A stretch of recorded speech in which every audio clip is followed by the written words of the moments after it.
Good morning, Nick Roy.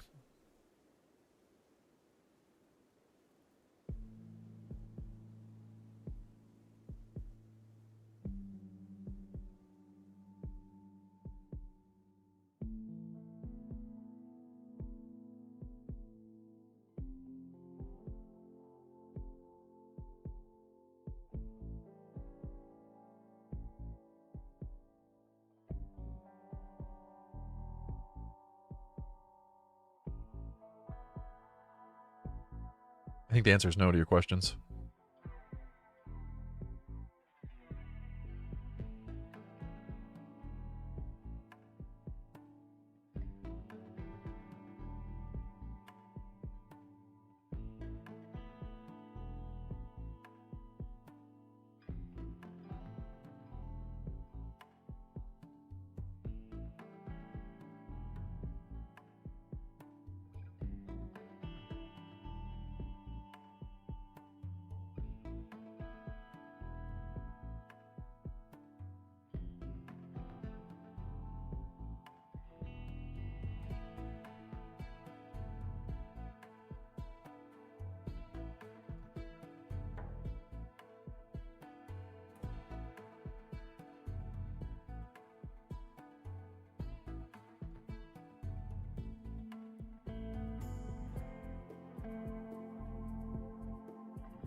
Good morning, Apta. How are you today?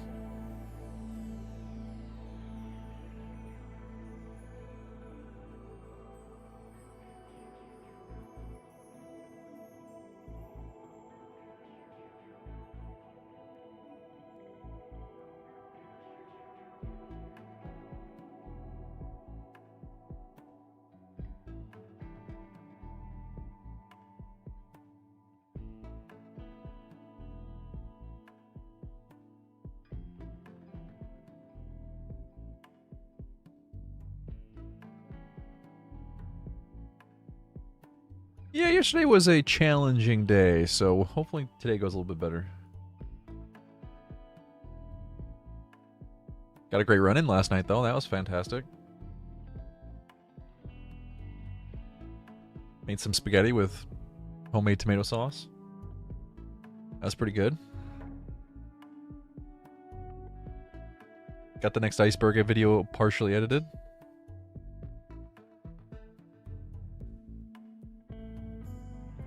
Well, that was pretty good. Wiley, how you doing today? Good morning.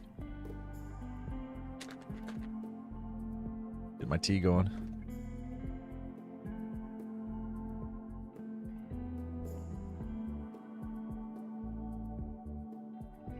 We should probably get started pretty soon.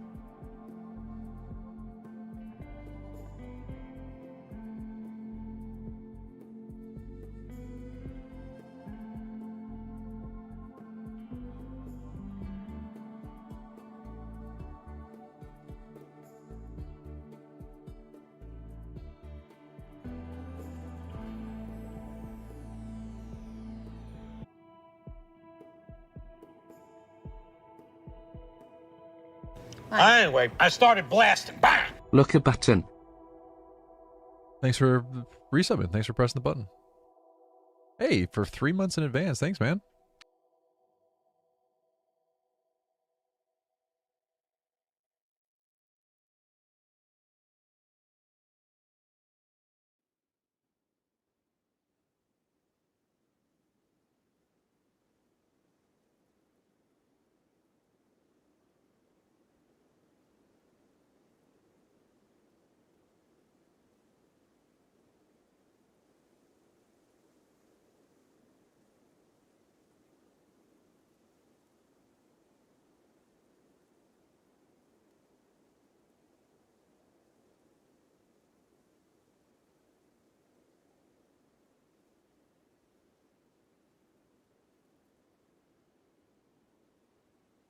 No weekend plans for you guys?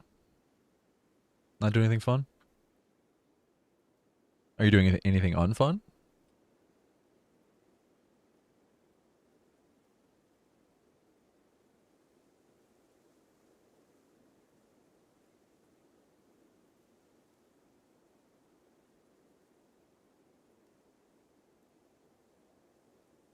Hey, Diet Salt, how are you today? Oh, nice. What movie are you gonna go see? Detailing some cars. Detailing is like a deep clean, right? Like making it as clean as you possibly can.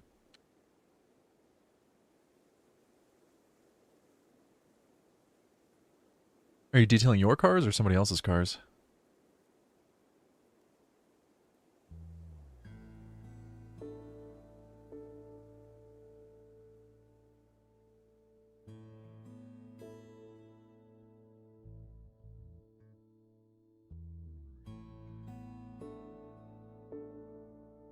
Like new is the goal. I gotcha. That's cool.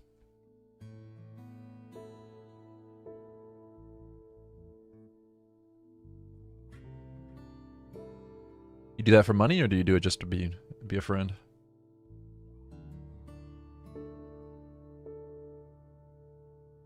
Oh, nice. Yeah, I gotcha.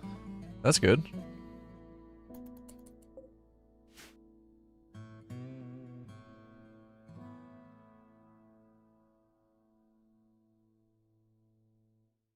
Hey, Feb. The run? We're 19 days in, so I'd say we don't know yet.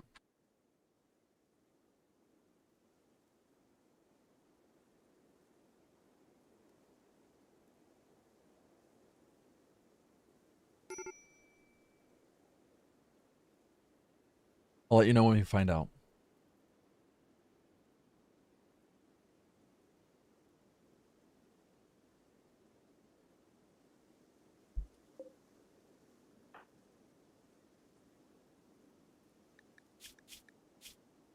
Oh, cool. He's got food poisoning. I don't remember that. Hey, Comic Sans, how are you today?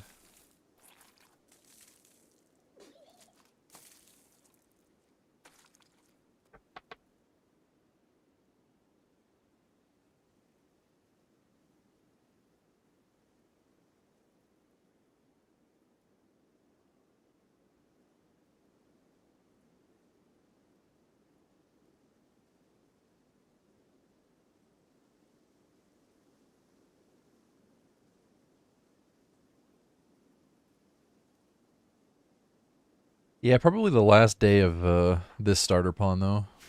He's not great. I thought he would be good, but he's a jogger and medical and good construction, good plants, but well, it turns out he's not as good as I was hoping.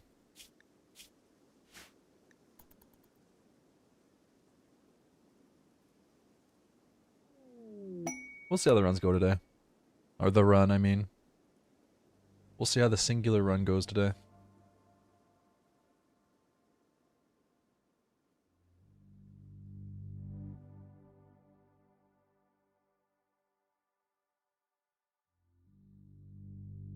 Yeah, they can still kite through the water. They get a movement speed penalty, but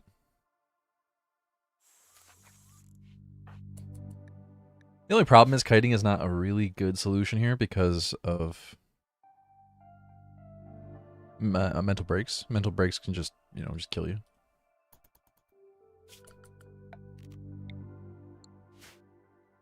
It's really only good in combat though. It's not good for just running around the base.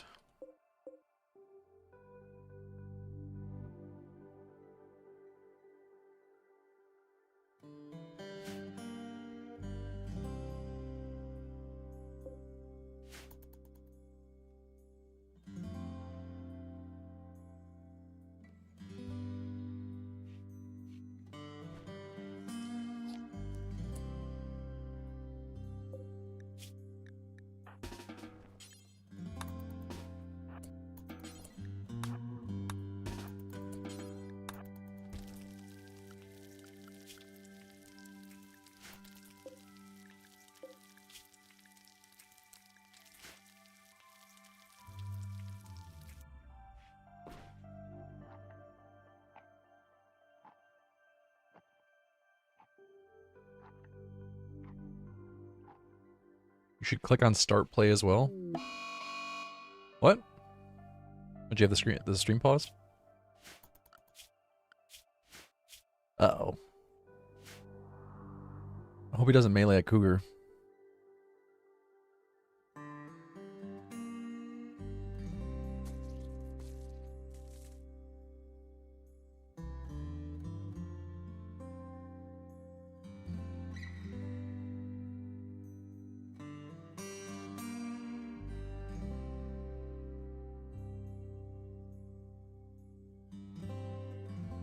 Did it not autoplay?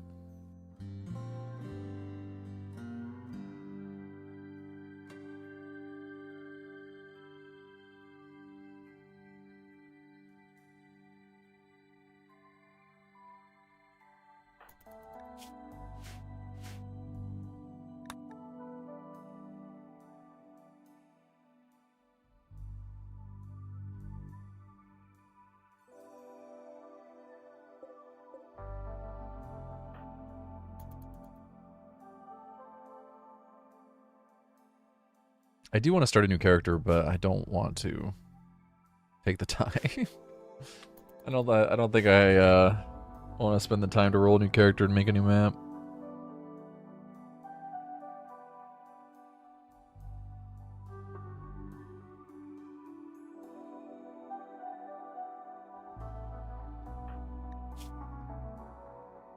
I think I'll just sit and wait patiently and drink my tea.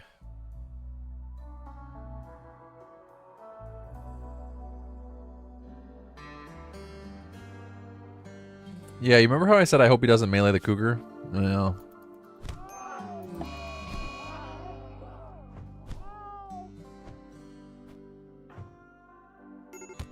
Oh, now he snaps out of it. He realizes his mistake. He realizes what he's done. I don't know, maybe I do need a new character.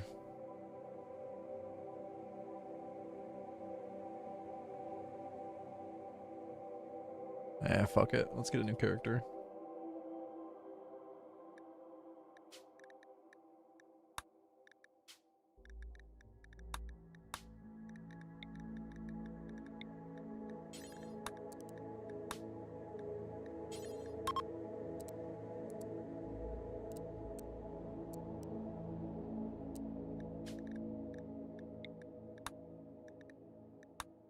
Whoops.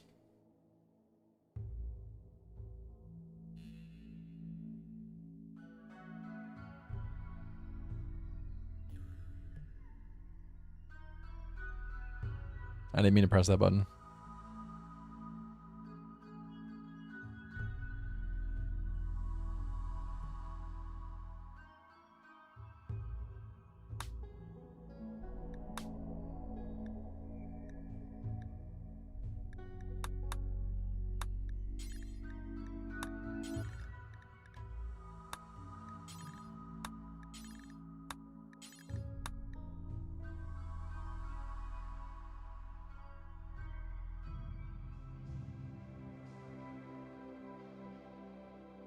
I want to try to find a tile that has about 305 average temperature.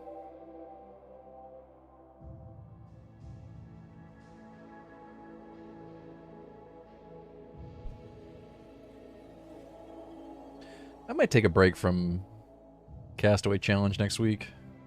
Play something else for a while. We'll see.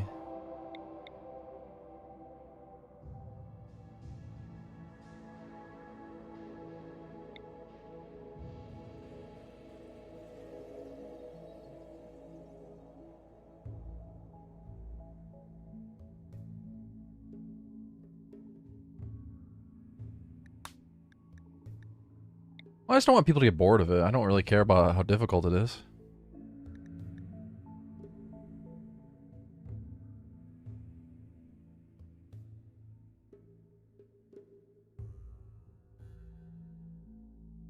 If people kept having fun with it and, you know, kept tuning in, I would keep playing. That wouldn't bother me. I just don't want people to get bored of it. You know, and the excitement wears off. The novelty wears off. the realization sets in that it's a very difficult run. I already realized that a while ago, so I'm already there. But average temperature, little bit cool.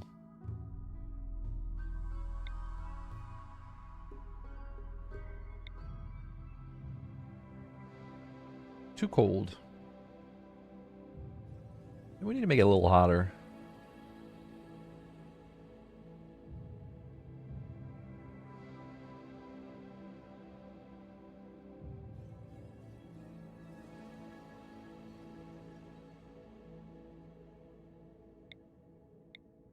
Sure, but my fun is usually contingent on whether or not people are having fun, whether or not people are engaged.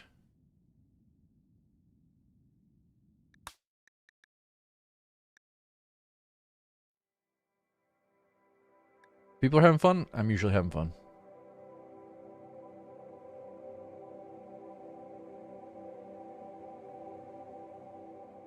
Is there a scenario option for starting with 5 random items?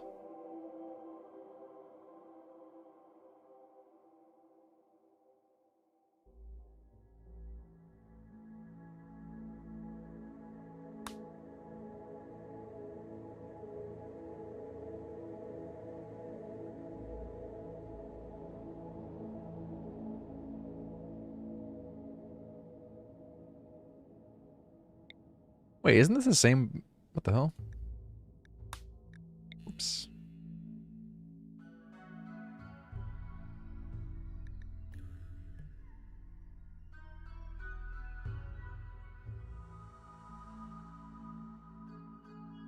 What's opposite of fun and engaging?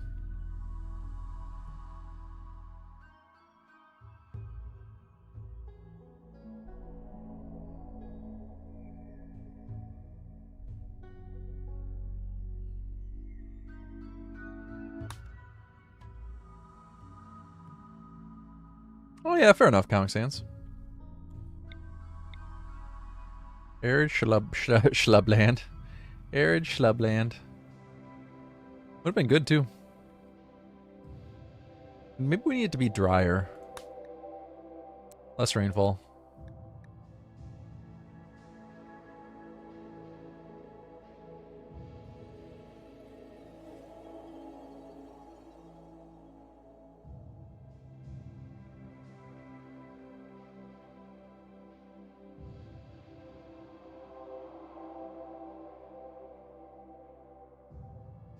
Hey Ragnaki, how are you today? Oh, that's definitely dry.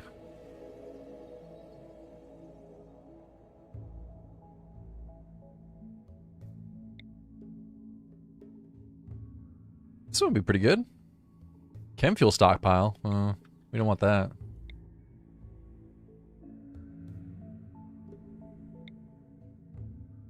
Here we go. This one's perfect.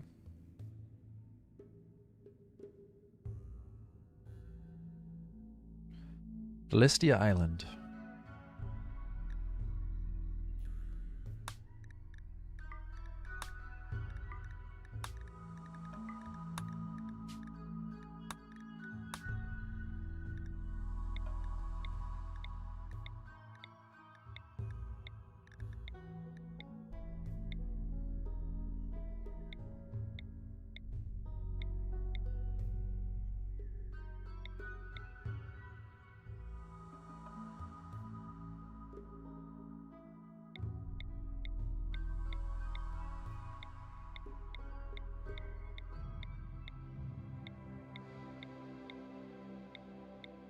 I'm not sure higher plant skill actually helps with cutting cactus down. Won't do intellectual, but pretty good pawn. Could conceivably get a second pawn for research purposes.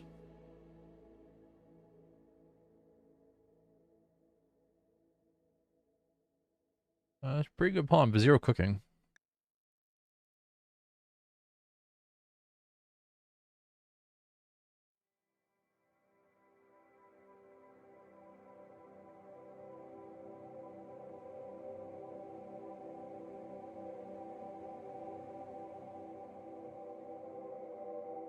I think by the time we get a research bench, we'll have a second pawn. Yeah, the problem is when you start cooking, you can't make a clean cooking space anyway. When you have 0 cooking, you're better off eating raw food. Let's try this one.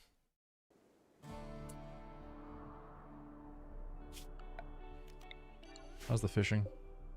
Oh, about what do we expect?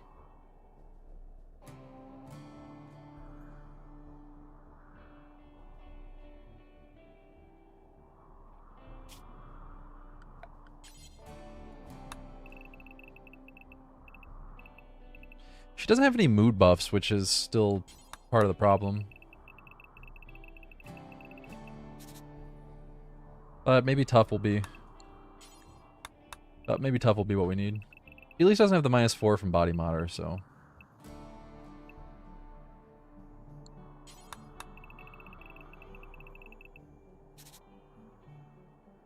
Oops, I made it blue.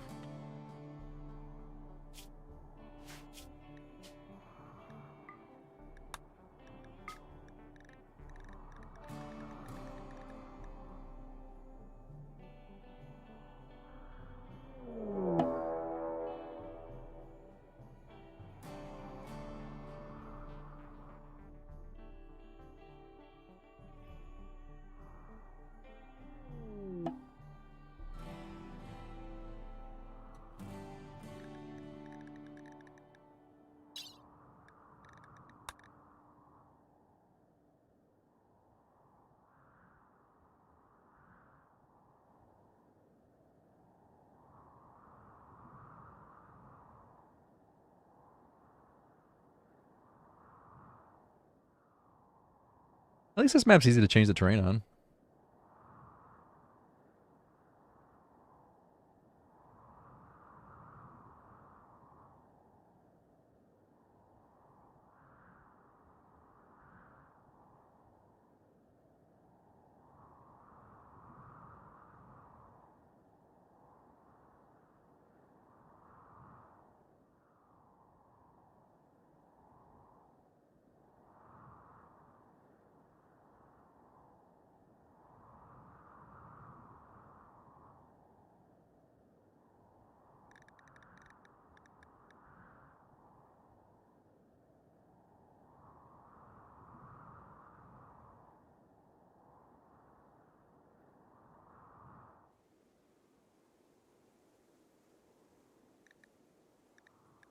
Well, I guess better to get it over with now.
Oh god, there's a fish in the sand.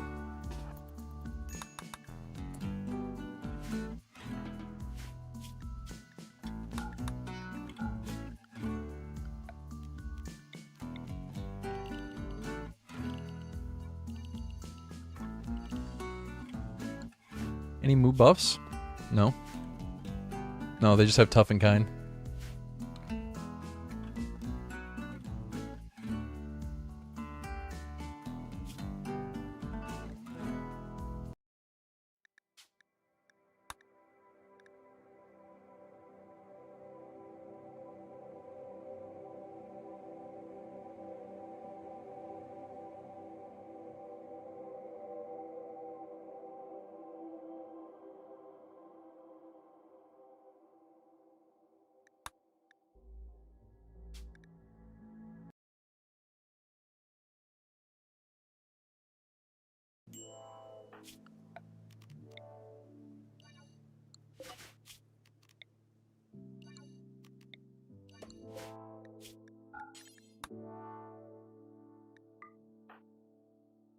don't know if I'm gonna try to cook this time.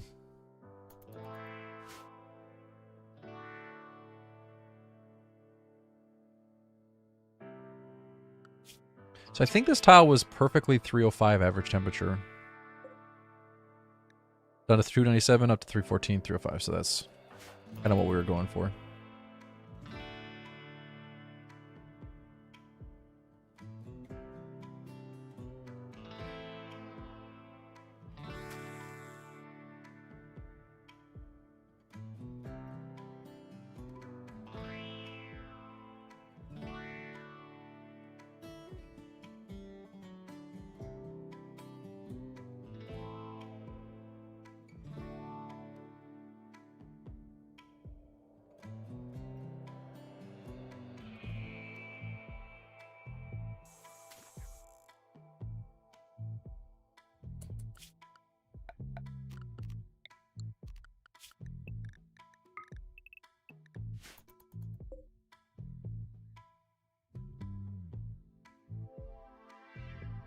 I gotta start figuring out what the next run's gonna be. I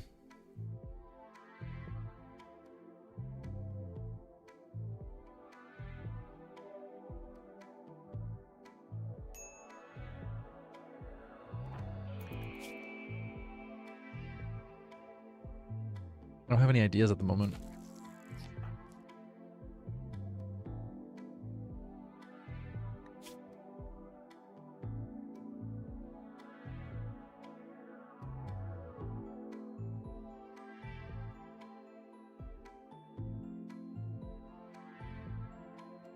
Completely entombed underground. That's an interesting idea.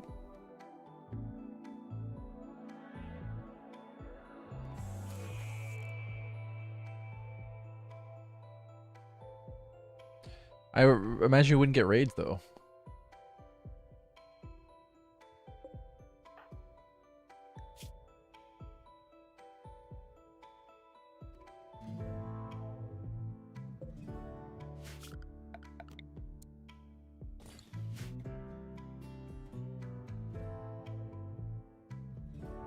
If there's some way we could still have raids happen, that would be a really cool idea.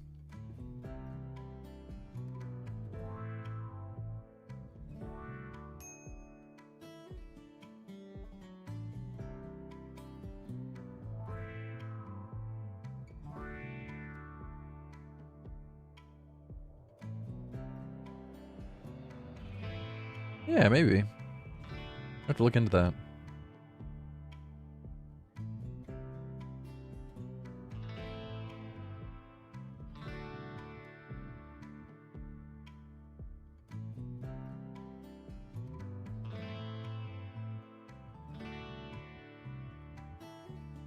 Next Fest demos.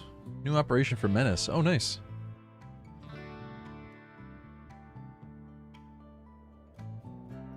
What is Next Fest?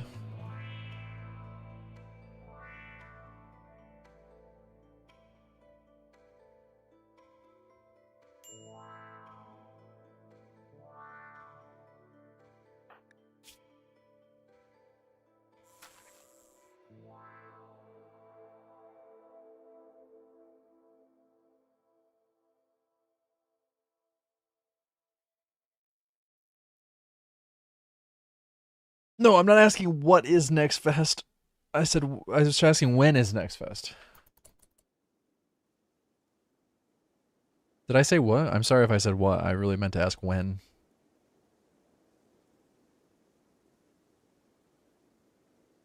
Thought I said when. Maybe my brain's just not functioning this morning. When is Next Fest?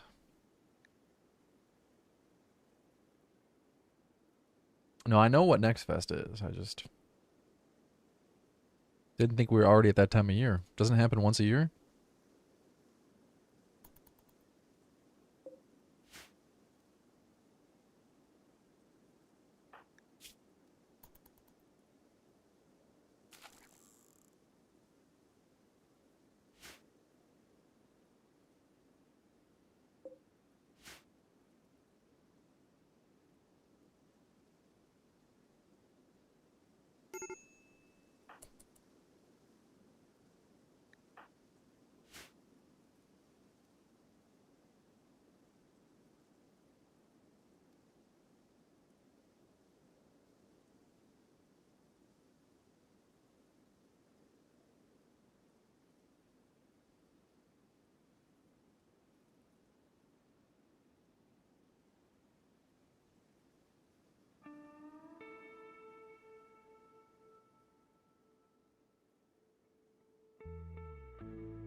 You know how we were talking about the Chipotle gift card I got from YouTube and how Subway is a terrible restaurant?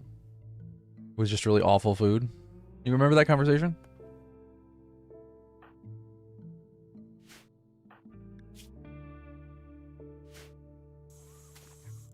I got a Subway gift card from YouTube. I don't even know if I want to use it. I'm going to, but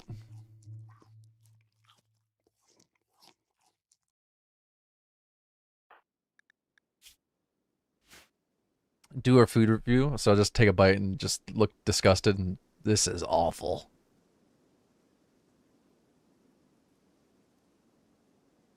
Yeah, I don't like Subway. I don't really eat meat. So like I have to get like a vegetarian sandwich, which is just like vegetables and bread. I'm gonna be honest with you, the idea of a vegetarian sandwich is pretty silly to me.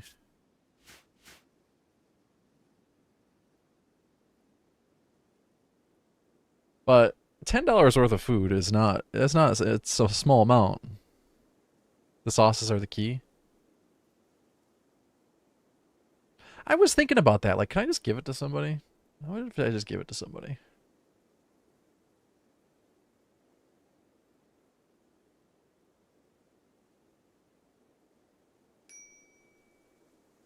My nephew likes Subway. Maybe I'll give it to him. Yeah, regift it. Yeah, that's what I'm thinking.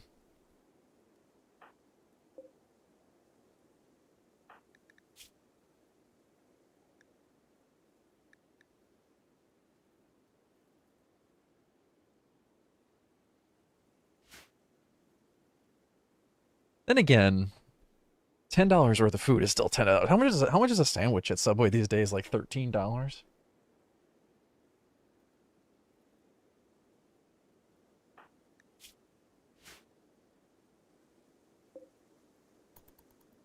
Probably can't even cover a full sandwich for $10, can you?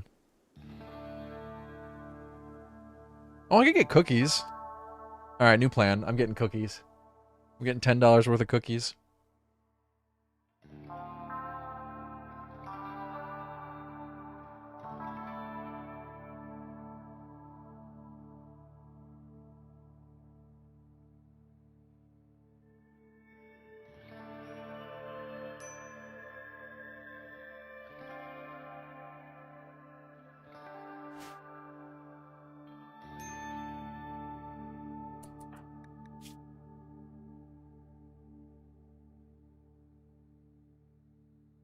Personal pizza. Personal pizza at Subway is the silliest thing. Have you guys ever had their pizza? They don't have shortbread cookies at Subway though, guys. I have to get chocolate.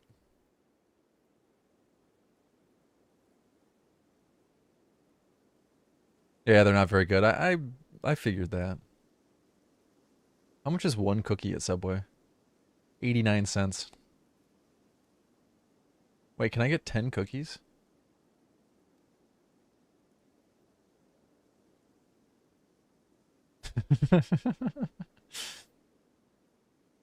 I want 10 cookies. Secure connection failed. What the hell? Did my internet just go out? No, stream's still connected.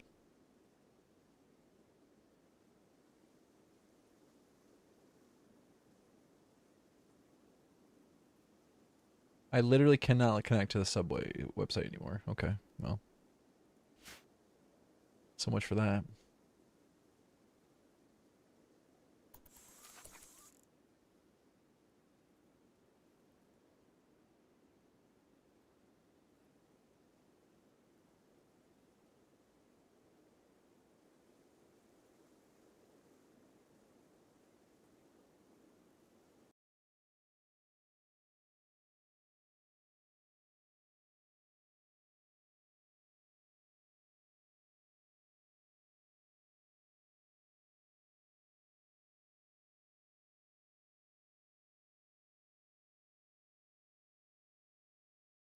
No, I'm pretty sure they're not good. No. I mean, is there such thing as a good store-bought cookie? I'm not aware of them if they are.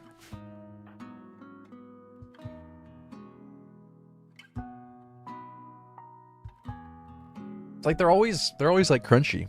Not just store-bought ones in general. I mean, like they're never soft. They're always just like crunchy cookies.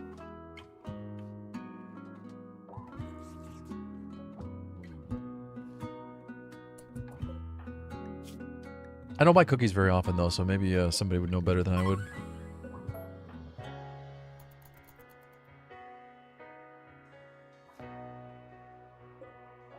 What kind of cookies are good?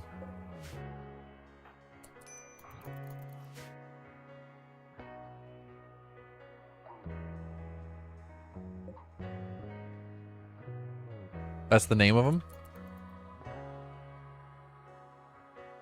I don't mean like the type of cookie, I mean like brand.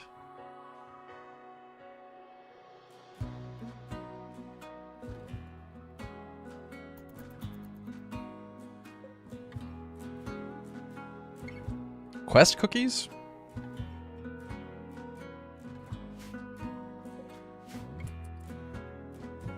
Do you like them because they're healthy for you? Well, I guess there's probably no such thing as a healthy cookie, but do you like them because they have good macronutrients, or do you like them because they actually taste good? I didn't know Quest made products that tasted good.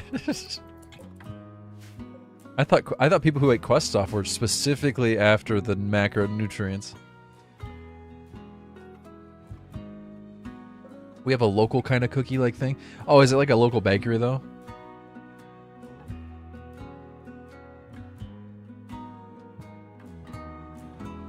That's fair. I guess I was talking about more like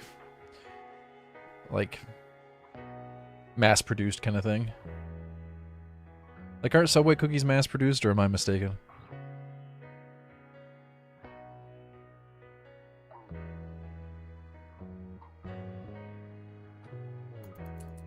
In a good way or a bad way? Did you like it or did you hate it?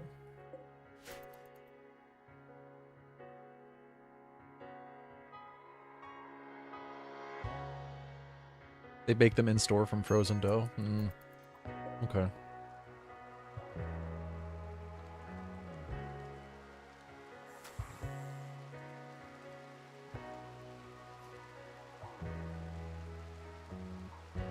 Brown butter apple oatmeal craisin cookies? Oh my god.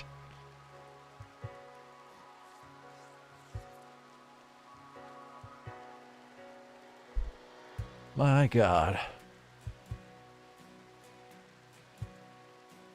Rev Critter, what kind of cookies are you gonna make? What about shortbread cookies?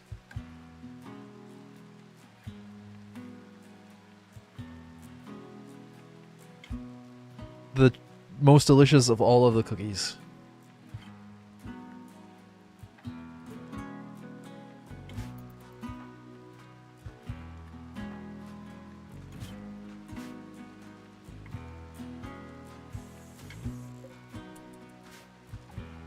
Chocolate chip pecan does sound good.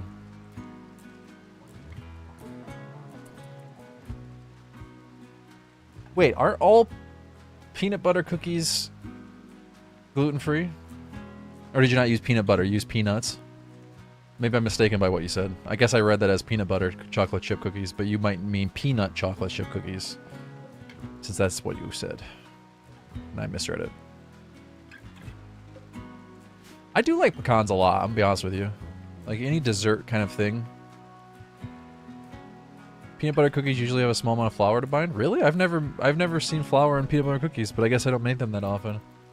Every time I've seen a recipe for peanut butter cookies, it's like mix peanut butter and sugar and bake it. If you say so. I'll do it, but this doesn't sound healthy. Now, shortbread cookies, equally unhealthy. Flour, butter, sugar. That's it.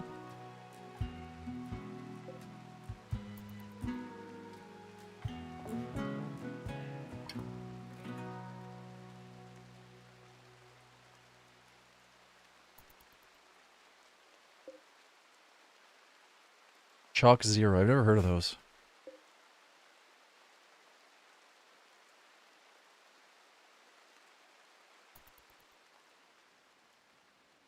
Did you get diagnosed with celiac disease or just kind of trying out something new?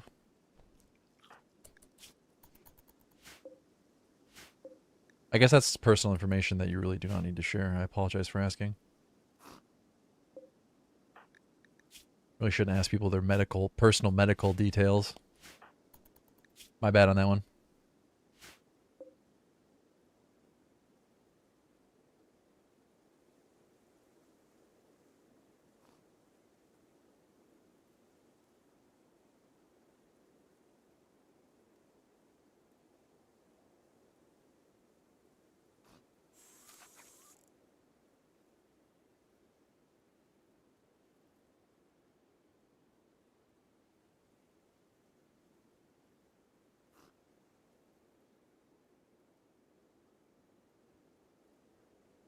Yeah, this recipe, allrecipes.com is pretty garbage, I admit. But this recipe, peanut butter, sugar, 1 egg.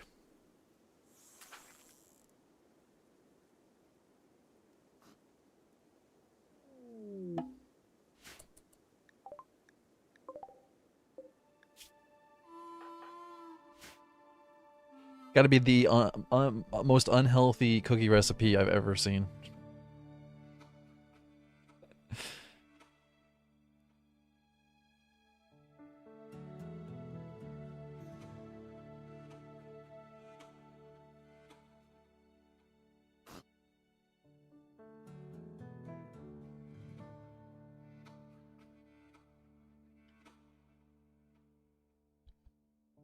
Oh, I forgot to take my tea bag out, or my tea strainer out. Oops. My tea's really bitter now.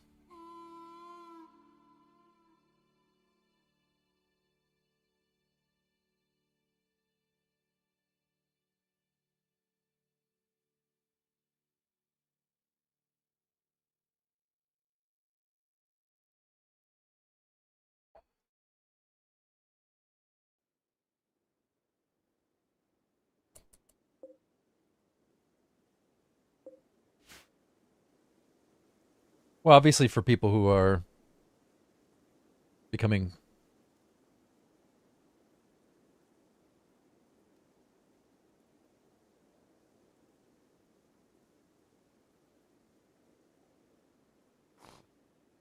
I'm forgetting the term.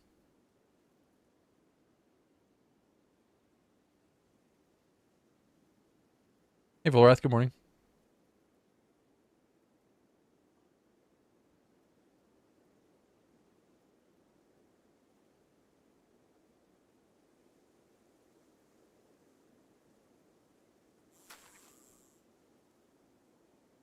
Well, anyway. Anyway.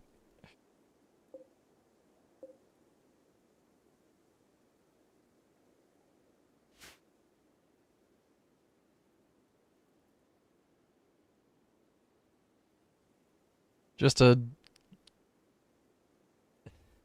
kilo of sugar, basically.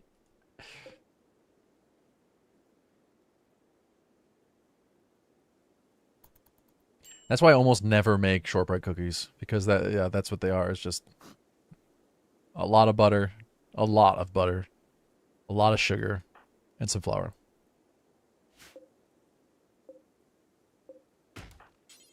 I try to avoid it.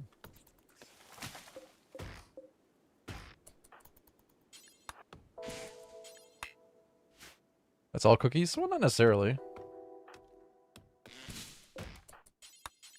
I agree that there's not really such thing as a healthy cookie, but yeah, I mean,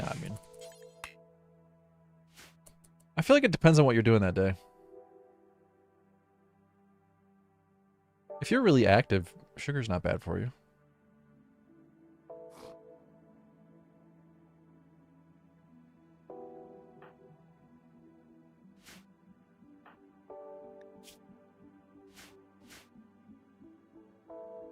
I mean, I don't eat cookies very often, so I can't name one good cookie without butter, sugar, and flour, but that doesn't mean they don't exist. I almost never bake cookies, and I eat them even less, so... doesn't mean they don't exist.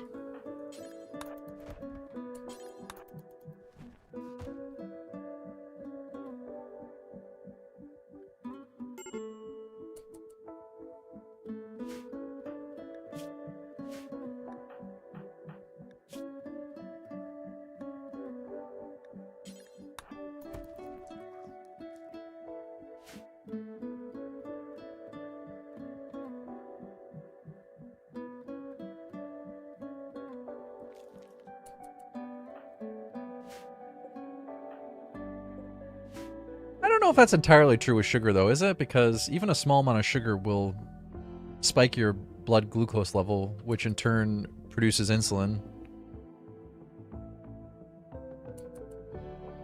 And if there's not enough, like if there's too much insulin, you become hungry again, no? Isn't that how it works?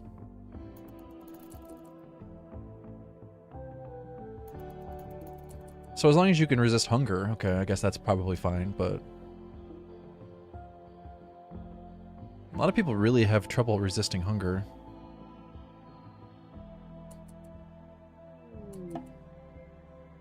And I'm not an expert, but I would imagine for those people, probably not the best idea.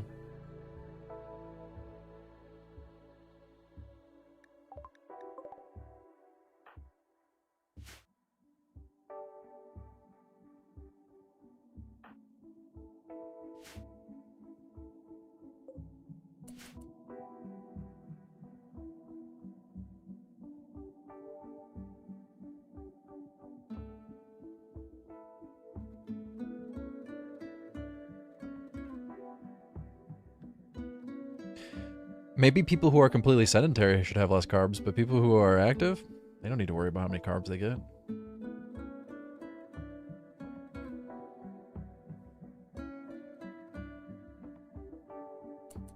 Although I imagine most people in the United States are sedentary, so...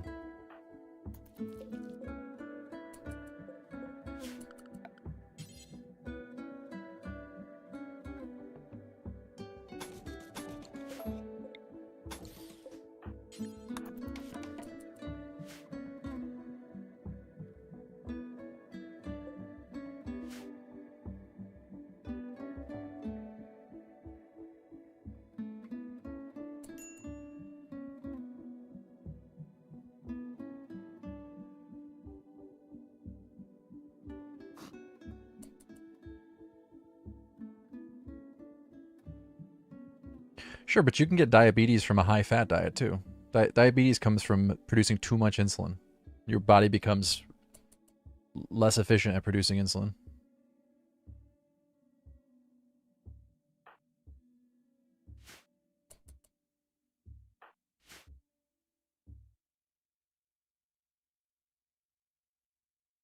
Okay, buddy.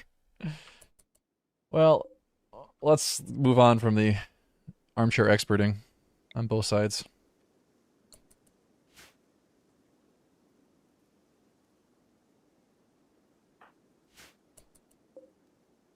Tell that to sumo wrestlers who all have rampant diabetes. Can't get diabetes from a high-fat diet.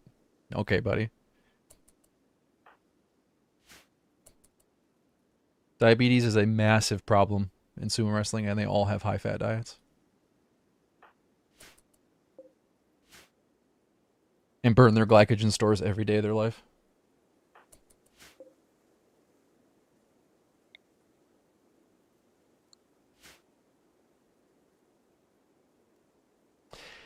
Anyway, let's move on to a new subject.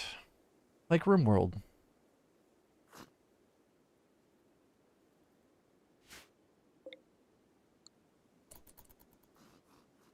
That's a lot of iguanas. My fish rotted just as they were about to come eat it. Actually, I don't think those iguanas are going to eat my fish.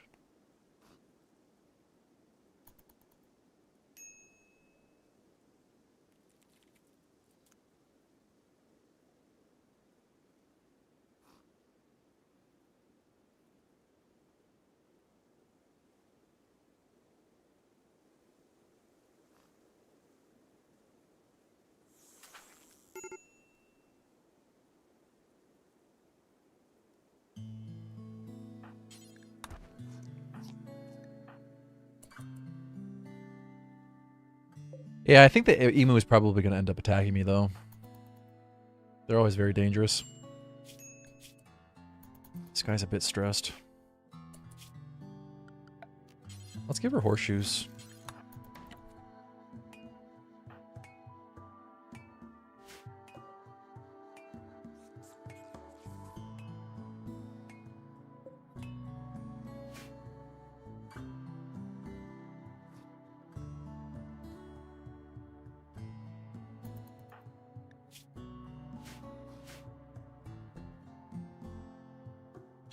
Why do you fish so much? Is that a serious question?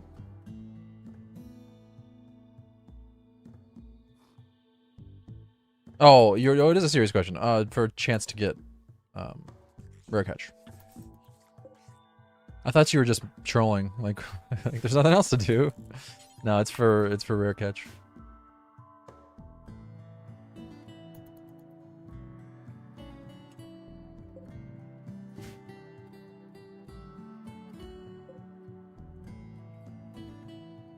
That's what I thought. My first thought was Vora. I was like, well, what am I supposed to do? Walk around in circles? No, it's we're overfishing because the fish population is not going down, and you get that chance for any item.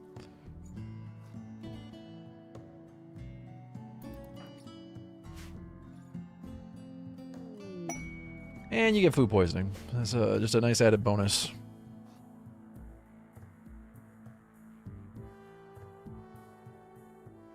The iguanas are multiplying.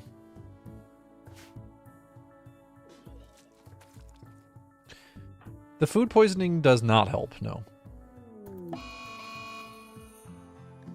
Oh, heat wave, cool. Problems are compounding.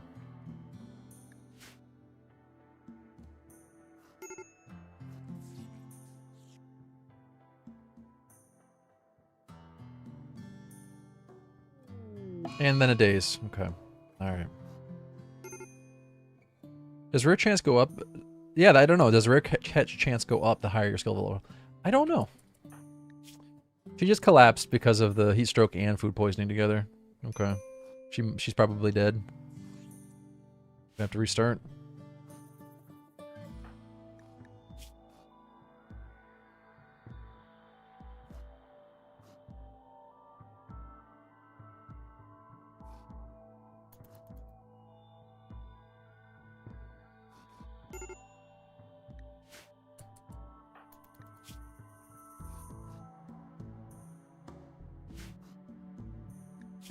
She'll be fine? I don't think so.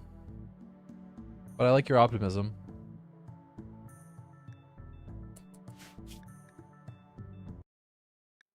We'll never know. Because I deleted the save file.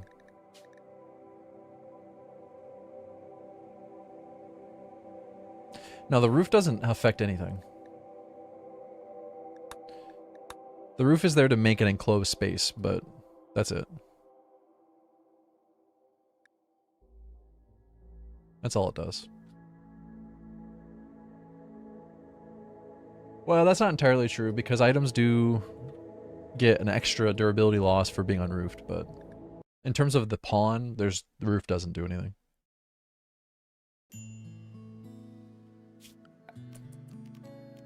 It doesn't keep them cooler.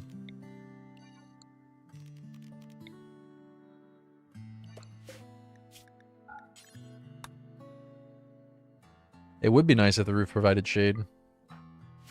But temperature just doesn't work like that in this game.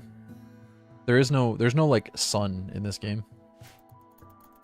You're not hotter in the sun than in the shade, although that would be really cool if you were. That'd be cool if there was a humidity, but no humidity in this game either. I wonder if this island will be humid or dry. I mean, I know there's a lot of ocean around, but it is a desert, so not a lot of moisture in the air, one would think.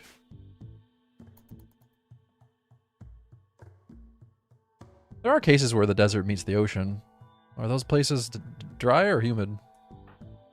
They gotta be dry, right? If they were humid, there'd be more rainfall and they wouldn't be deserts, I would think.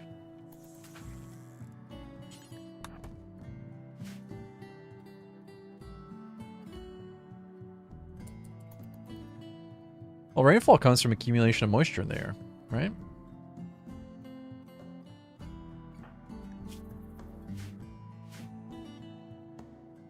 And desert is just how much rainfall there is. Deserts have very little rainfall.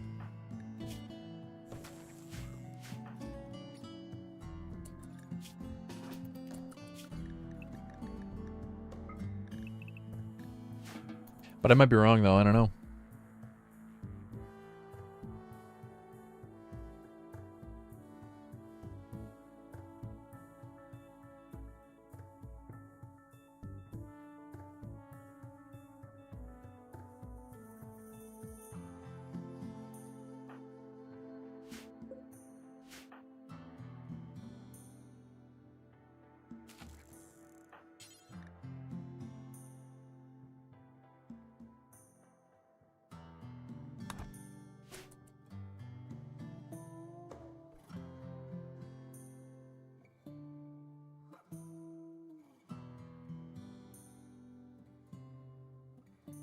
I imagine, and I don't know this for a fact, but I imagine the lack of rainfall is caused from low moisture in the air. It has to be, right?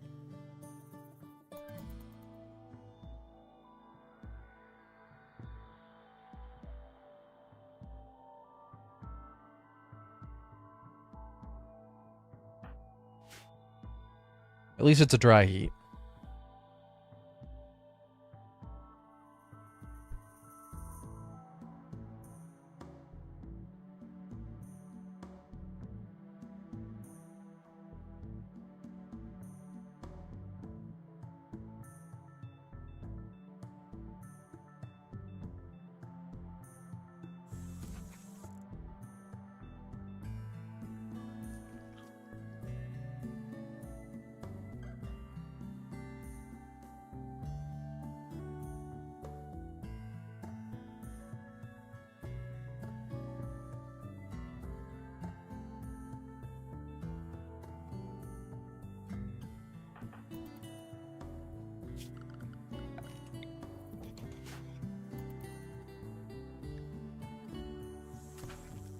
Okay, as long as we don't get a heat wave and food poisoning at the same time, we should be okay. And, you know, as long as all the other terrible things don't happen, we should be okay.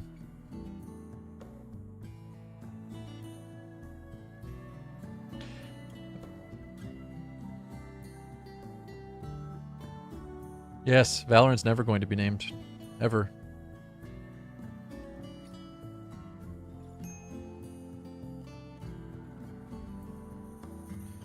Never, never, never, never.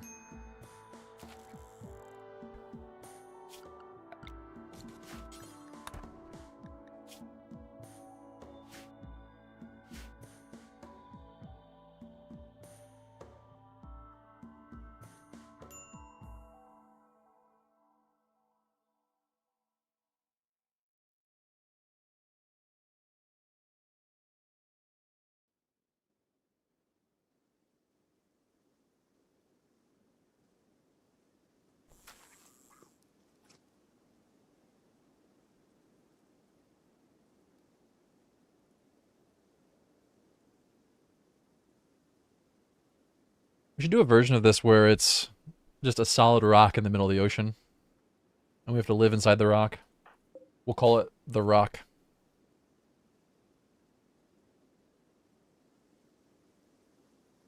Different, that's a different movie.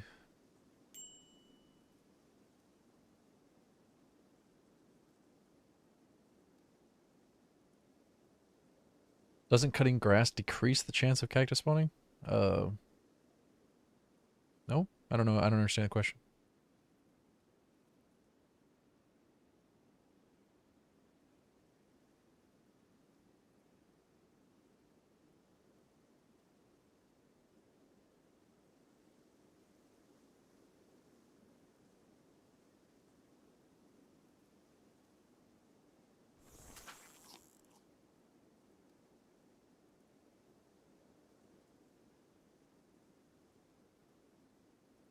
Yeah.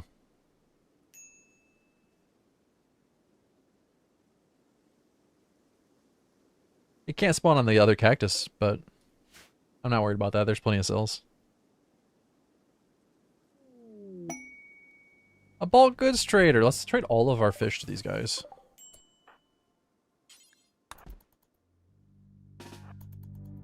Please, sell me your wood.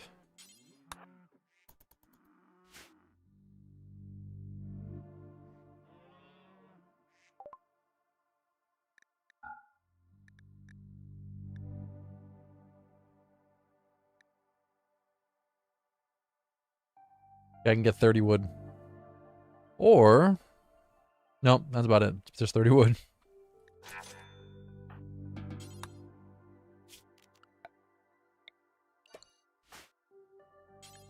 Have you never seen The Rock before?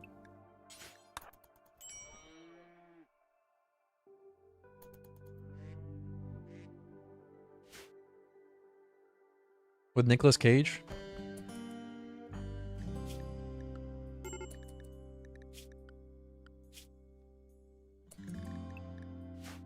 Yeah, and Sean Connery, yeah. Nicolas Cage is in it too, isn't he?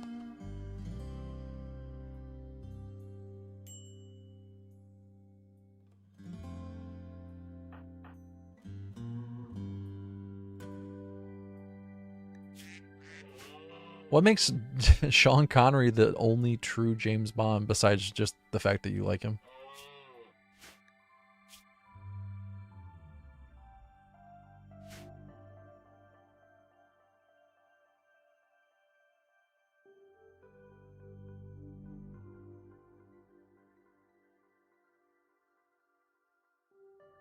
He's very British. Wasn't he also very sexist? The character, that version of James Bond, I mean, not necessarily Sean Connery, although Sean Connery probably as well, but...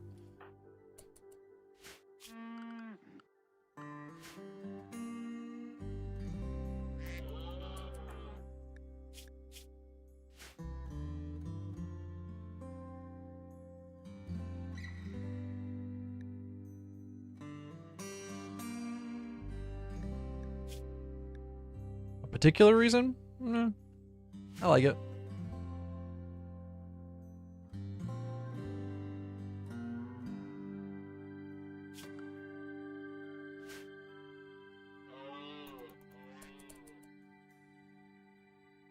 I guess it depends on what you mean by hero. Did he not have a call to adventure? Were there no thresholds that he had to cross?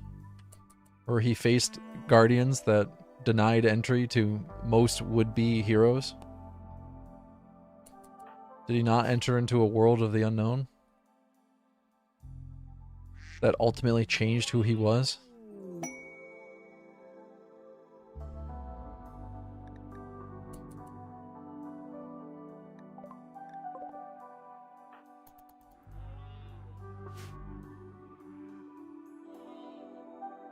Have I encountered a major predator on the island? Yeah, I just actually the very last run encountered a cougar.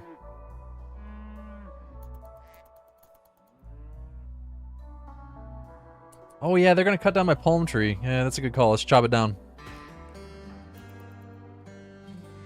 Oh, wait a second. Hold on, I got a better idea. Before these guys leave, if I can help it. This might backfire, but it'll be worth trying.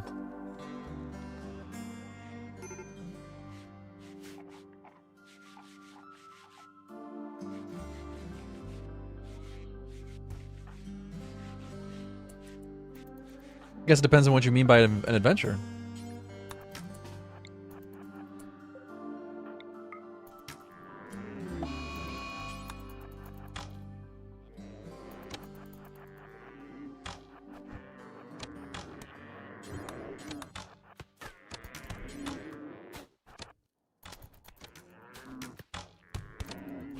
Where's this other Thrumbo going?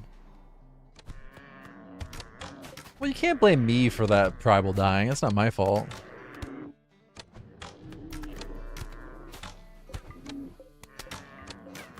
I hardly feel to blame.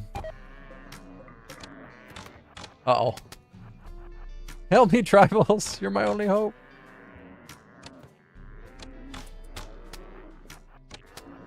Uh-oh. The other Thrumbo's coming back and we don't have... Oh. Honestly, I hate to say it, but I think I still have to chop the tree down. all that for nothing. The other Thrumbo just came right back.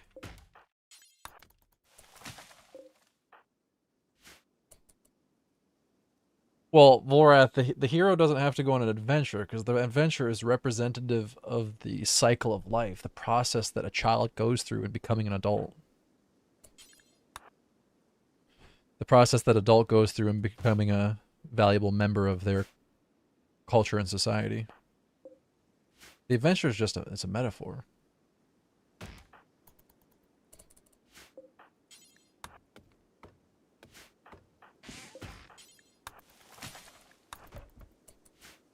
Well, let's cut this bad boy up. No, the pemmican will last a while. It'll be fine.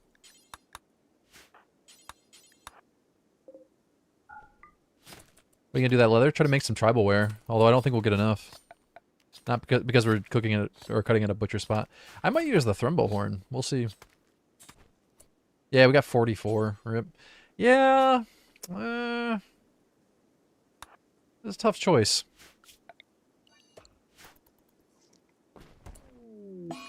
No, I can't strip Dan because it's going to give me minus 40 to Goodwill.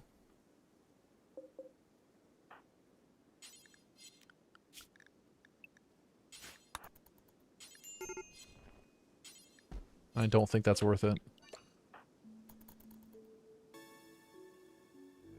Is this your first Thrumbo in Castaway? Oh, no. I've had quite a few Thrumbos.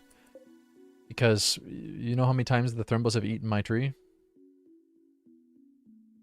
The horn is an okay weapon. It's about as good as like a normal plasteel sword or like a poor plasteel sword. It's okay. The problem is the horn has a lot of market value to it, a lot of wealth. First dead Thrumbo? Maybe. Hard to say.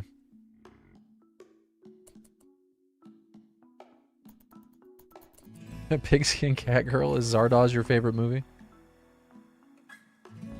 Pigskin Cat Girl is a very alarming name, just saying that, just for the record. Just so we're all on the same page. It's troubling. It's a bit troubling.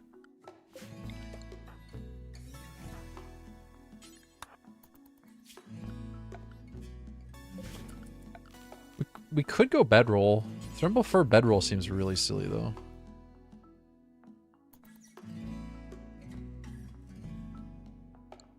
Yeah, Sky has pretty good melee, too.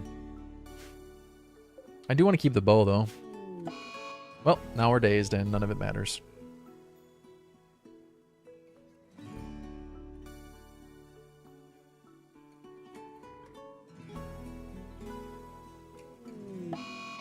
And now an iguana is coming to attack me, and all of it's going down the drain because of hilariously bad RNG. Oh, Sky's fighting back. Didn't expect that. Okay, you bruised instead of actually used your... oh, nope, she's done. She punched the iguana once, and then she thought, you know what? That's enough for me.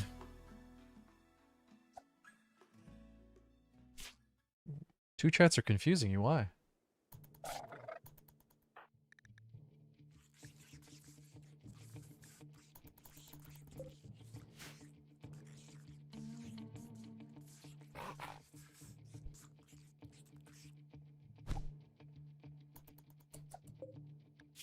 She threw sand in his eyes and punched it in the same leg again, and then that was it. Fishing should really count as recreation. I completely agree.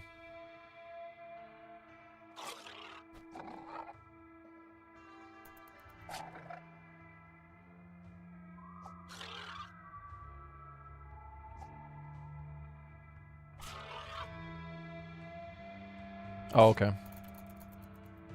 I just pop out chat on Twitch and then pop out chat on YouTube and put them next to each other. And then they just respond to messages in Twitch chat and respond to messages in YouTube chat.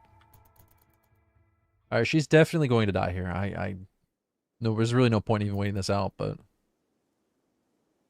oh, she's bleeding bad.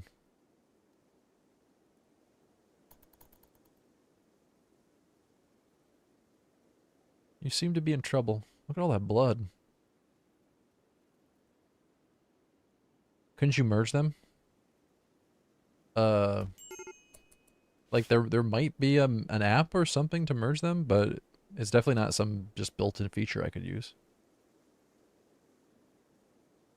Maybe if I Googled it, yeah, maybe. I don't really see the point though. Doesn't really bother me to have them in two different windows.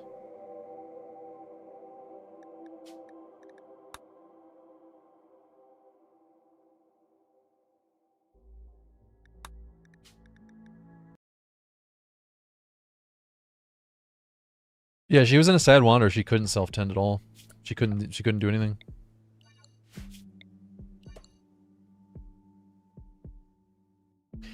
Yeah, no, I mean, I agree with you there because, truth be told, I only have 2 monitors, and I don't have enough space for everything on my second monitor. But then again, I think the chats are taking up the least amount of space of anything. I need to buy a new monitor. But buying a new monitor means buying another monitor amount. That's expensive. That's going to cost me like $300. Why I remade the island? I didn't remake the island. What are you talking about? The same island we've been using the whole time. You mean like why I made a new character? Same reason you'd ever make a new character.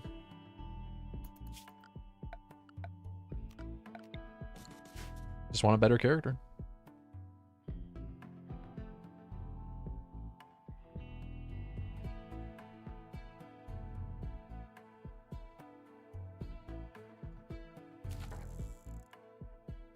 Oh man, I hate that. I had to send that one monitor back. I was gonna use it as secondary monitor, but it was too much, man. Yeah, that grass wasn't there before.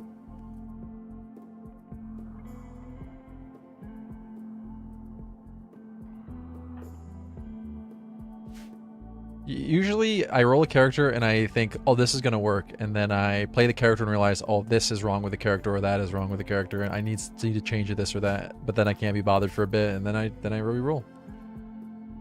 Is there a new save file we can download? Yeah, if you want the new save file. Yeah, I have a backed up save file for this one.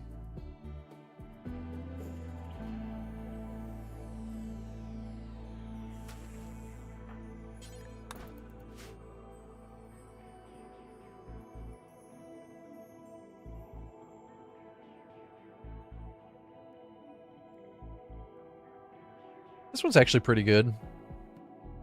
I know, Volrath. I was thinking maybe we do want to bring a character with a mood buff, just because mood breaks are so punishing at this point, but this character was really good, so I thought we'll give it a go. Tough, kind, good shooting, good construction, good medical, 4 plants. I thought, you know what? Let's try it.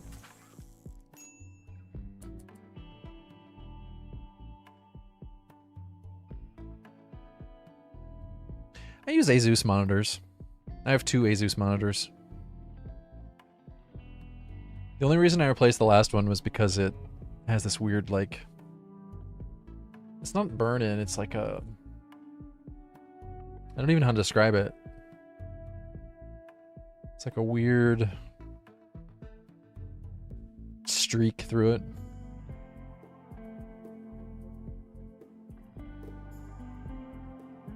Through the top. So I moved that one to my second monitor. But I do really need a third.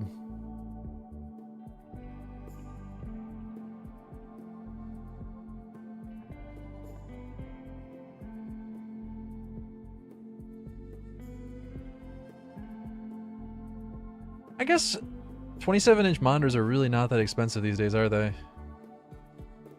$100? That's not bad.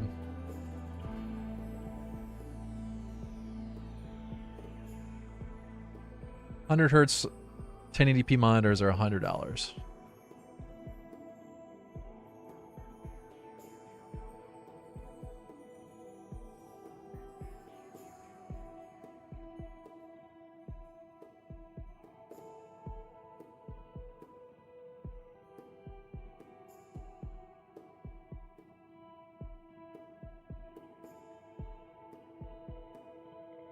The exact same monitor I have, but less resolution and slightly less refresh rate, is $124. That's very tempting. The monitor mount is going to cost as much as the monitor, though.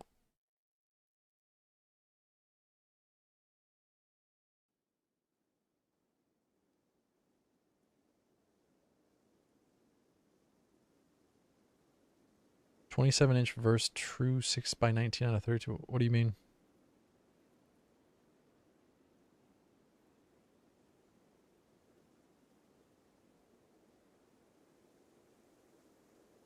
Your existing mount won't work, or is this the third? This is number 3, yeah. This would be a third monitor.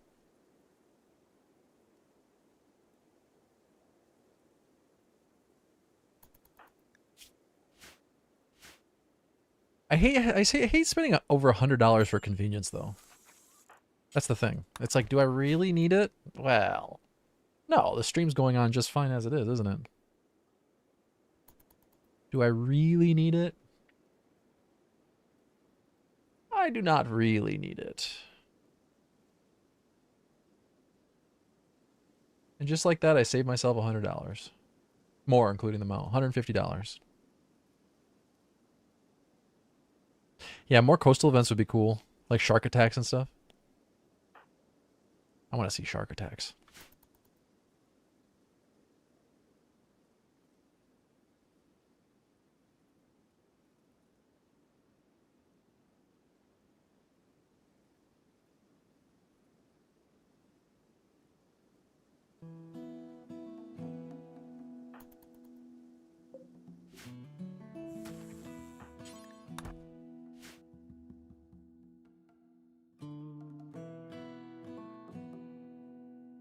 I know people have asking for like boats and ships and stuff, but I don't know if I could really ever see a nautical expansion in this game.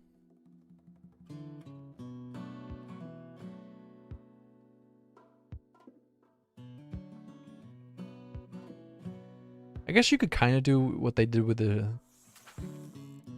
the Odyssey DLC, and make ships that you can actually like build up. But I don't know. It seems really unlikely.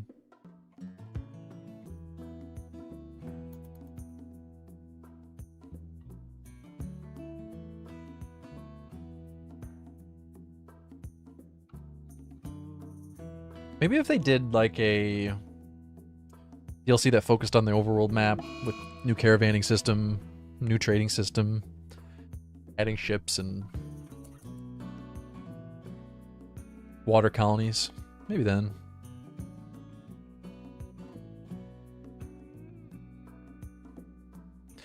No, nudist is not going to work well. Nudist would only get a bonus for a very short amount of time because you have to get clothing on for temperature protection. Heat stroke is too punishing, and they'll lose their nudist buff as soon as they get their first bit of clothing.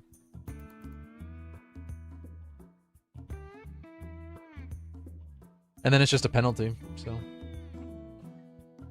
Nah, you'd much rather just get like Sanguine or Optimist.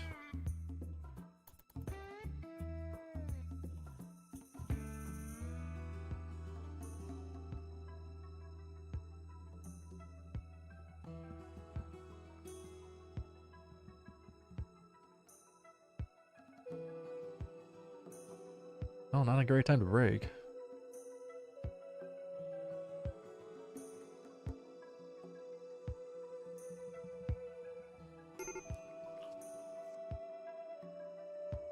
Sky is no longer wandering in sadness, thankfully. Temperature dropped too, so no more heat stroke.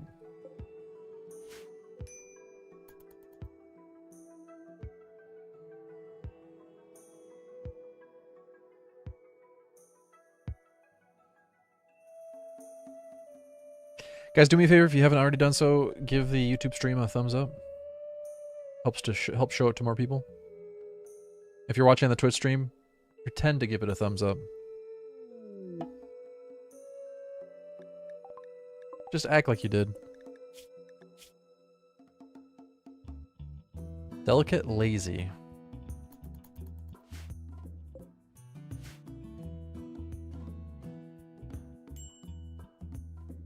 Not that kind of thumbs up.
Hey guys, how are you today?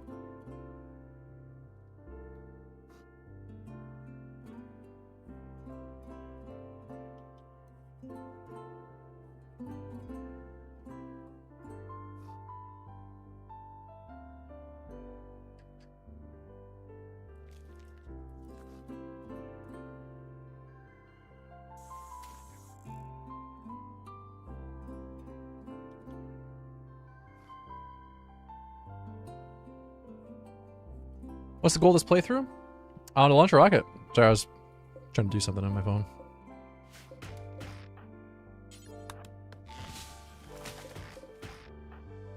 Same goal of every playthrough.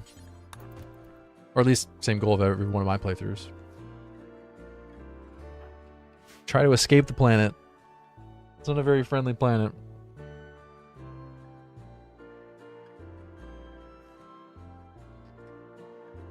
It's a very difficult run though, so lots of restarts.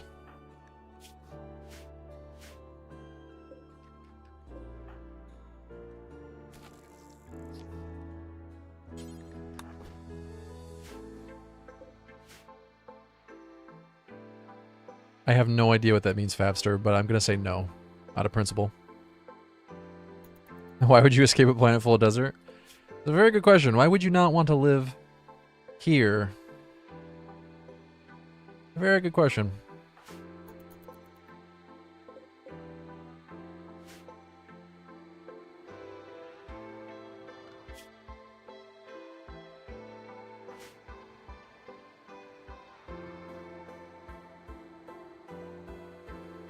No, I read it right. Why would you escape a planet full of desert? I know. And then I reiterated the point in my own way.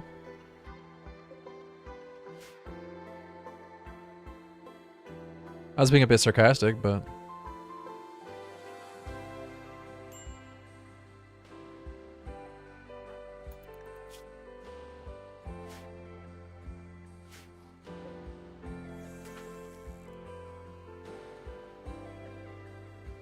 Are you gonna be okay, buddy?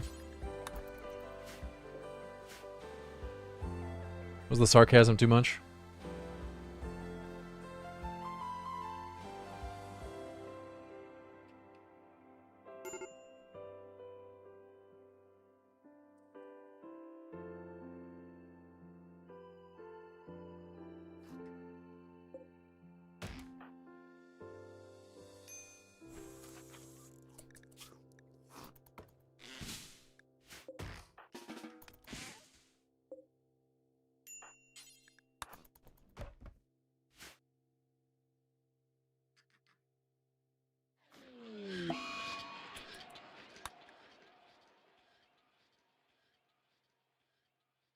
What gives you that idea, Fabster? There are tons of events that can happen in this game.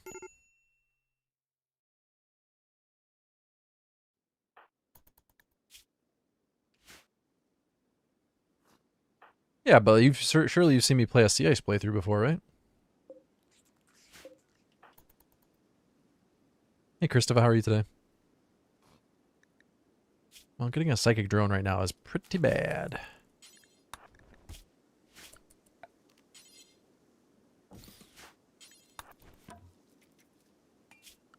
Pretty bad.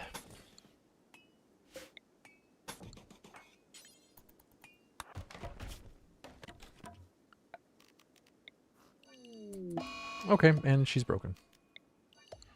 Off to a pretty bad start.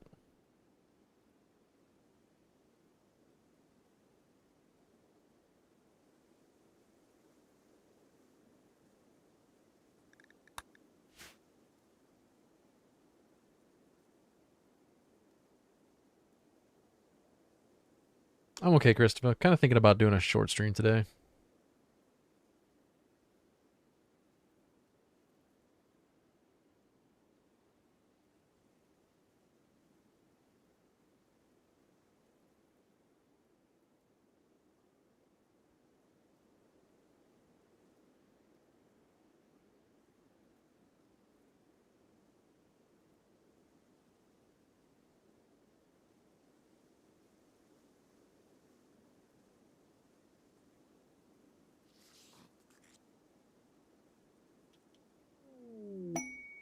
Why does she keep going back to her sleeping spot, sleeping for 2 seconds, and then getting up and wandering again?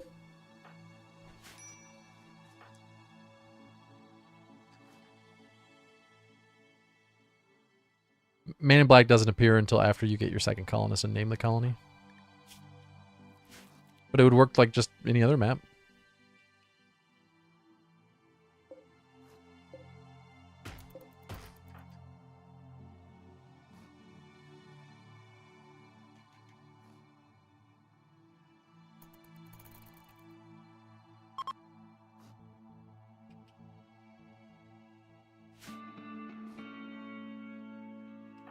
Well, at least the psychic drone is over. That's good. I'm really concerned about this emu.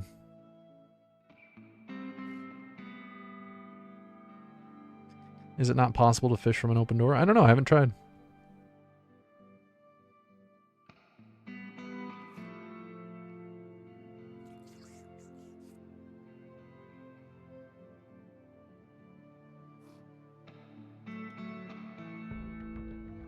Man, how long is she going to sad wander for?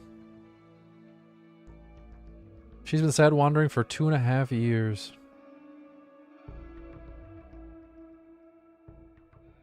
She's gotten 12,000 steps in today just from her sad wander.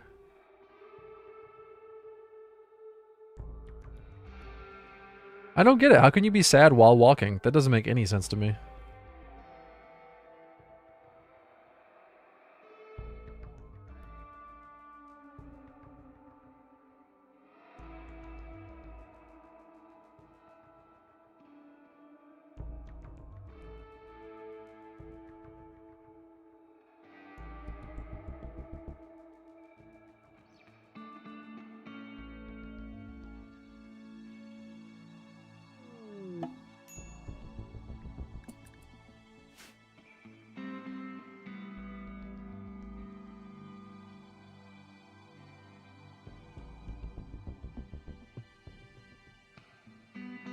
Solvitur ambulando. Haven't you ever heard that saying? It's solved by walking.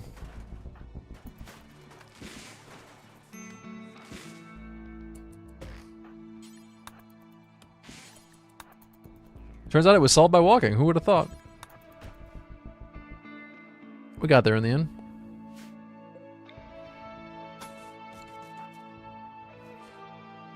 Need to get her a little bit of protection from this crazy ass emu.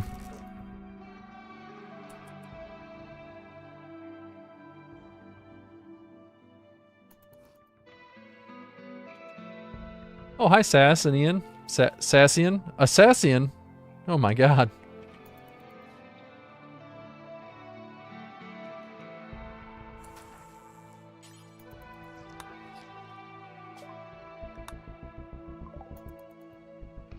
I wish I had a bow I could actually trigger this emu. Get them to fight it.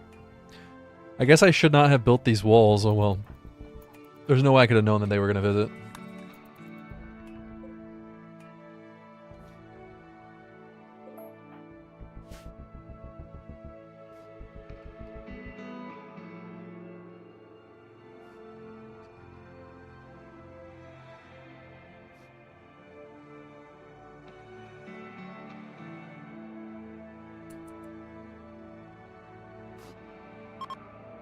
Oh, it's 120 silver. Wait, trade me quick. I got 120 silver now.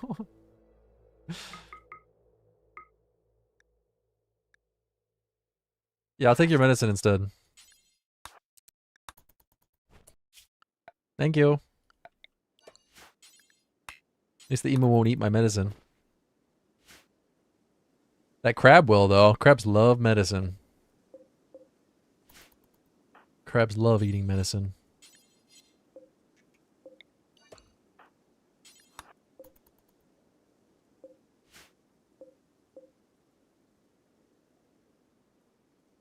Their name is Funyuba. The faction name. Whoa, who are they fighting? Whoa, a cougar.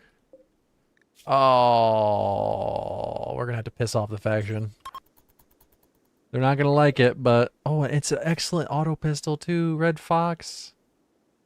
The Red Fox loses to the cougar, it turns out. Alright, alright, alright. We're off to a start. Uh-oh, serious heat stroke. Uh-oh, I'm about to die. I really, really hope this is enough to get rid of the heat stroke or I'm going to be in trouble. Yeah, it should be. And a flag vest? Shit. Yeah, minus 42 is not great, but we got there.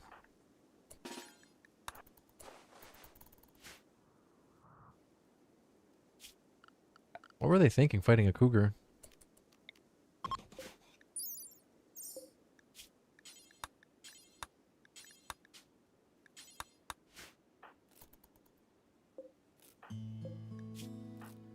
Sky is a 37, or sorry, Saz is a 39-year-old woman, so she must have been thinking there's only one cougar. No, that doesn't work. That's a dumb joke.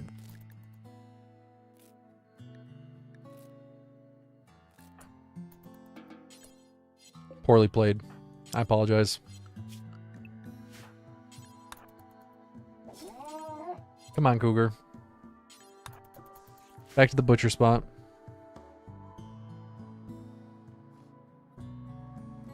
Hey, I didn't get booed. That's the important thing.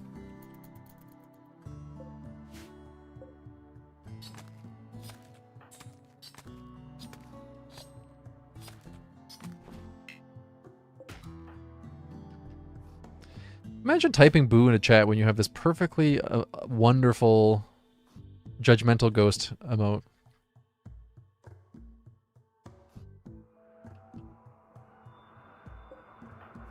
You have a booing ghost emote at your disposal and you just type boo into chat.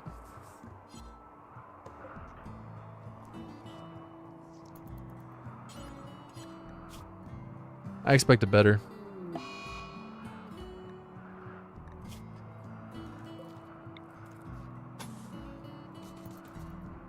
I'm boycotting your emotes?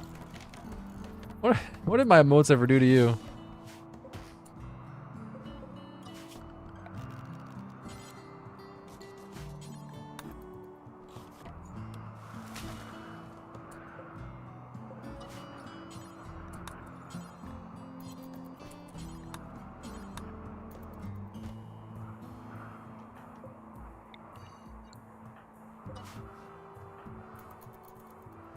You know why? I don't actually know why. No.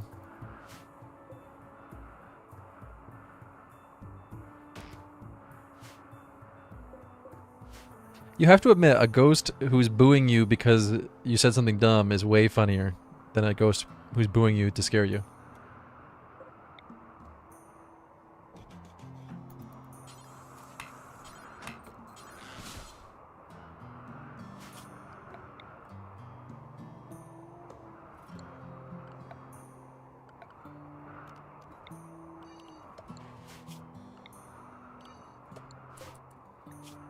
Oh, that's why you're boycotting the emotes. Oh, okay. I see.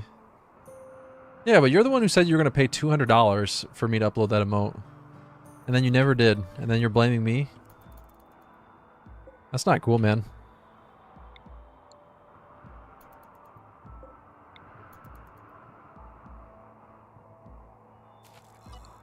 How am I to blame here?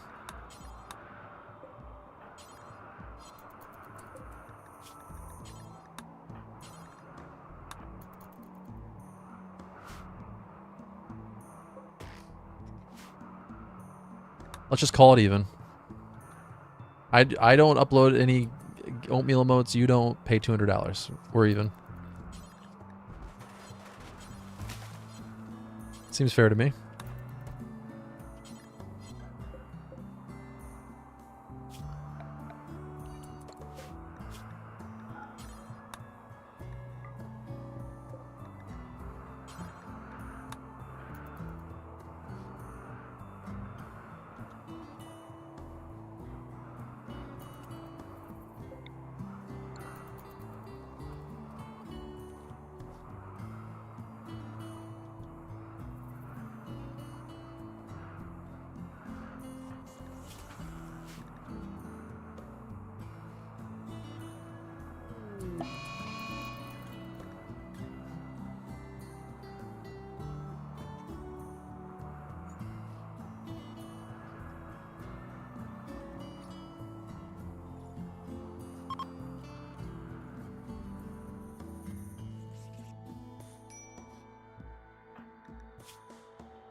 I'm so sorry I was muted. NDK dropping 10 euros. Thank you so much, man.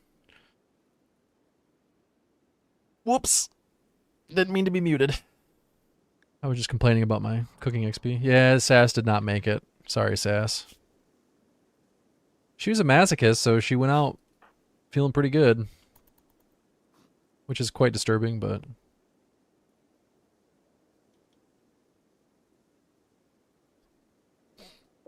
I really appreciate that, NDK. Thank you. Are we surviving? Barely. So if it goes over 325, she's going to get heat stroke.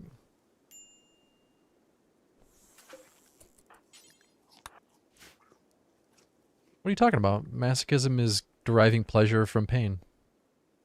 What do you think masochism is?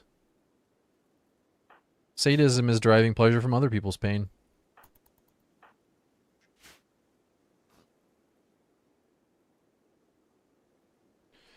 Well, you don't know all masochists. How do you know what kind of pain they enjoy?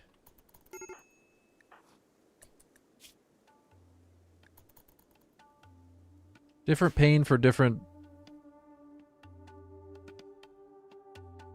something. I don't have a good rhyme.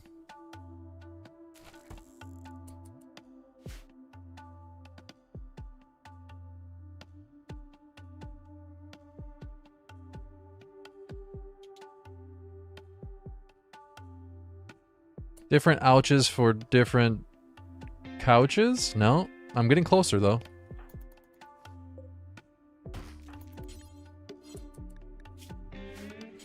Different pokes for different folks? That's pretty good.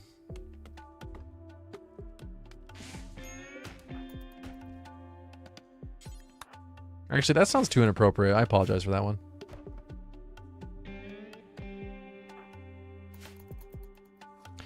Sorry, Riri, you came in at a really bad time. Just ignore everything that's happening right now.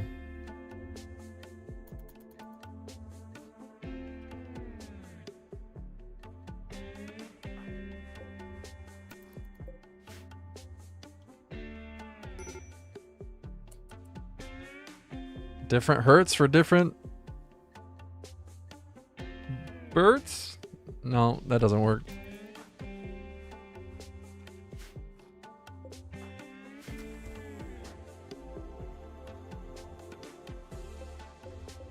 You know what? Whatever it ends up being, whatever it is, still, you get the point.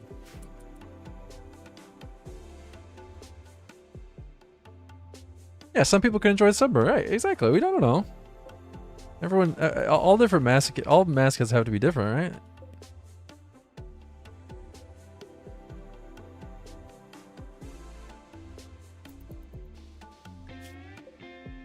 So I'm just saying, who knows? I think it's reasonable to think that maybe Sass enjoyed her final few minutes, okay?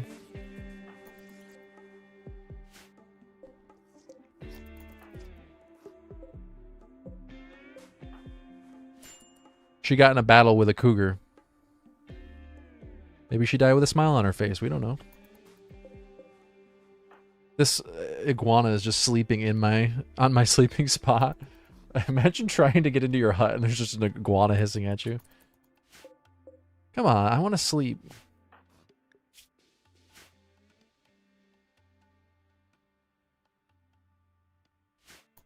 Let me sleep. Now there's 2 iguanas in there.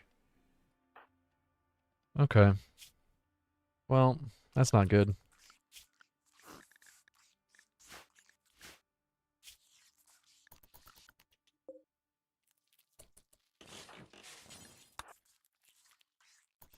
Yeah, do you have any idea how big these iguanas are too? These are not normal size iguanas. This is a 24 kilogram iguana. So that's what, like 50, 55 pounds?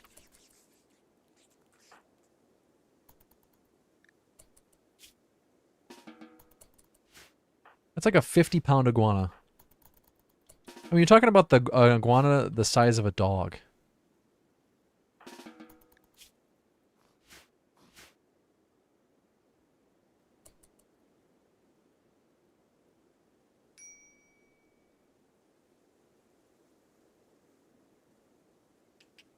Wow, monitor lizards can get up to 300 pounds. So, yeah, I guess like a small monitor lizard then.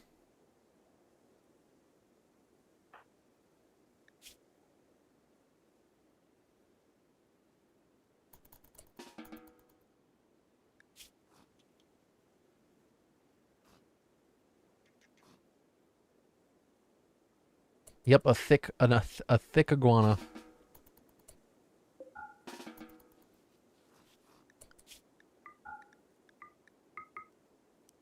Isn't that a nice thing to say though? I think that iguana would be really happy that you said that about him. Thank you. I have been working on it. That iguana goes to the gym 4 times a week.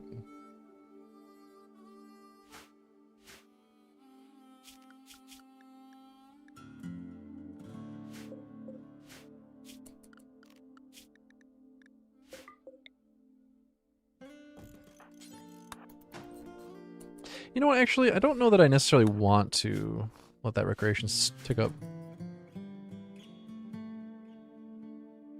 I didn't know that about leopard geckos. Huh.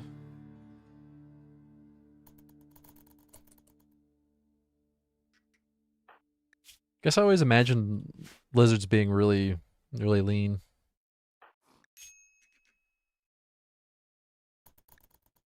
That's why their tails can get super fat. Oh, okay. I mean, that makes sense.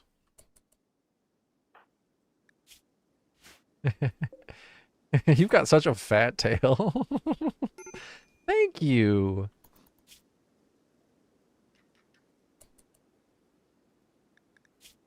I'm so glad you noticed.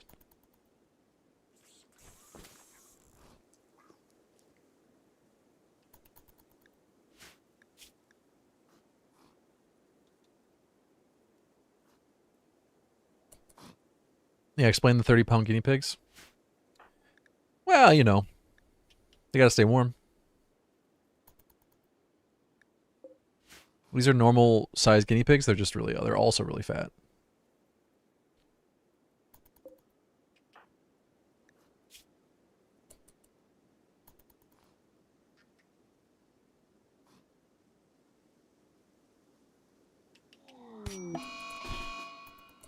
Okay, that's really not good. You have me. The crab has me pinned inside of the house. Oh my god. I can't do anything. It's got too much armor. She's got pretty good melee. Oh, okay. We're good. We're good. Whew. Wow, that was very frightening.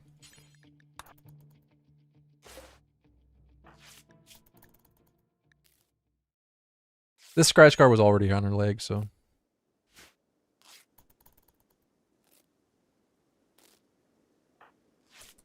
Riri, do you have pet lizards or do you just like lizards?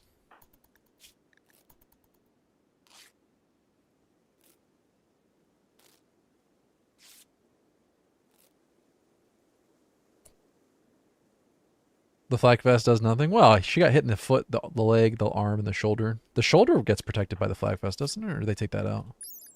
Oh, no, they took that out. It's just torso and neck now.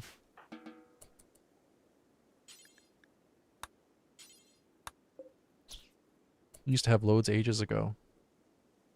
Wow. 5 leopard geckos, a few African fat tails, boa constrictor, king snake, skinks. Wow. Okay.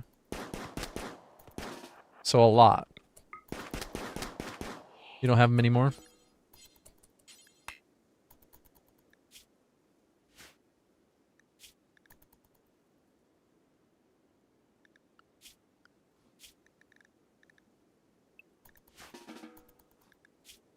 I need you to go swimming. Last one passed away a few years ago. Okay, I'm sorry.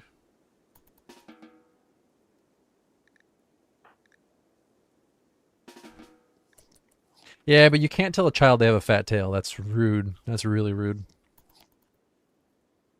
It's nice to say that about a leopard gecko, though.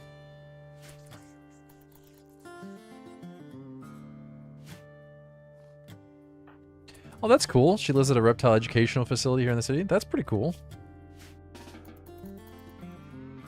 Do you go visit her?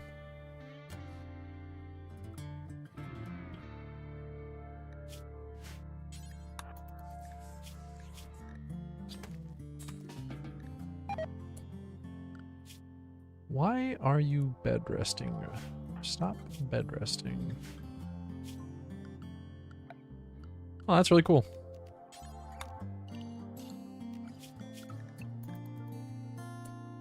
There we go. Back on the home.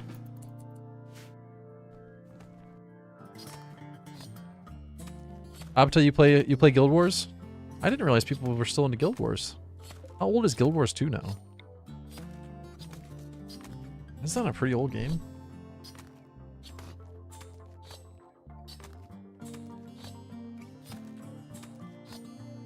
You just started? Okay, I gotcha.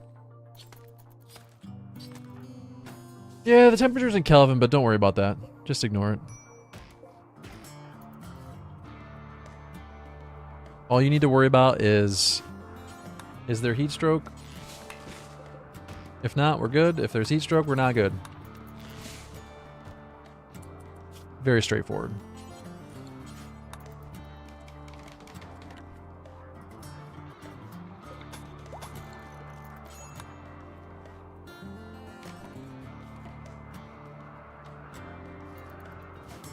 You've played Ark since like high school? Didn't Ark just come out recently?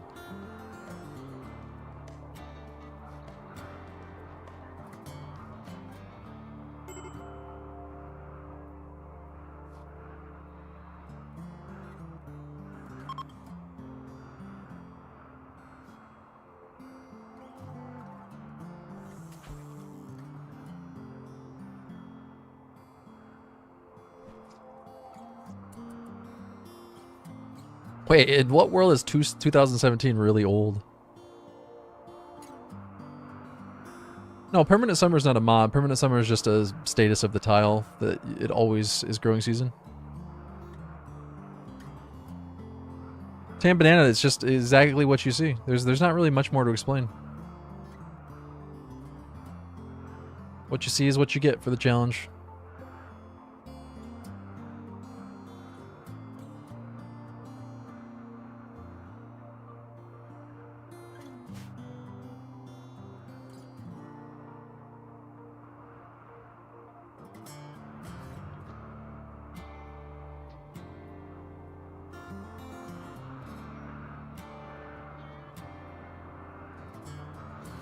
I don't know how I feel about a 10-year-old game being called really old. The first Ark came out in 2015. 10 years is old for games? Dude, this guy's sitting here playing EverQuest and telling us 10 years old is old for games.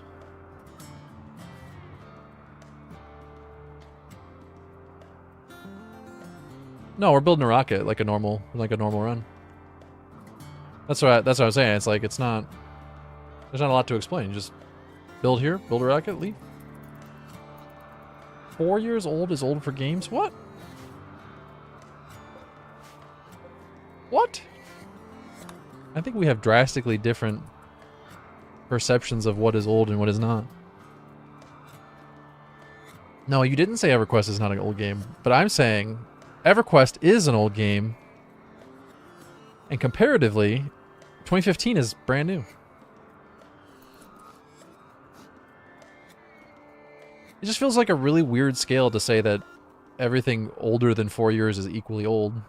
Well, I don't know about that. That's what I'm saying, Comic Sans. Like, what do we call EverQuest if 2017 is old or 2015 is old? What do you call EverQuest? Ancient? I don't know. Command & Conquer Red Alert 2 is an old game for me. Completely agree. I would agree. Red Alert 2, old game.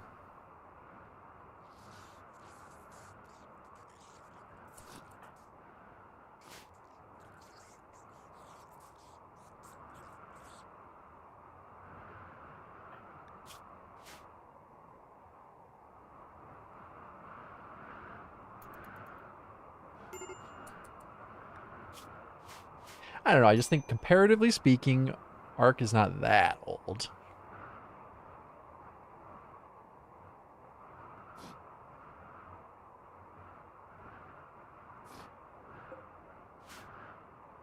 No, I feel like it should be generational.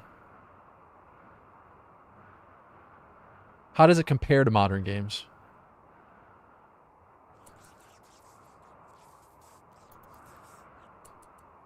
To me, a game's not old if you can put it side by side with a modern game and it looks well. I'm explaining what modern means.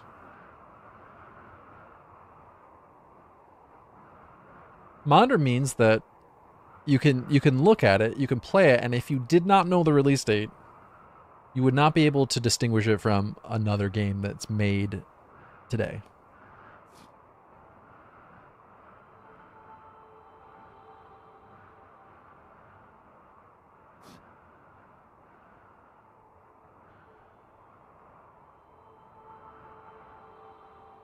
Yeah, like Zelda Breath of the Wild, released in 2017, still looks great today. Exactly. NDK, you get exactly what I'm saying. It's exactly what I'm saying. There's a generation of modern games that have not aged, and those games are not old. And I'm just saying, I think Ark is one of them. Like, I don't think Ark hasn't really aged very much. Not that old.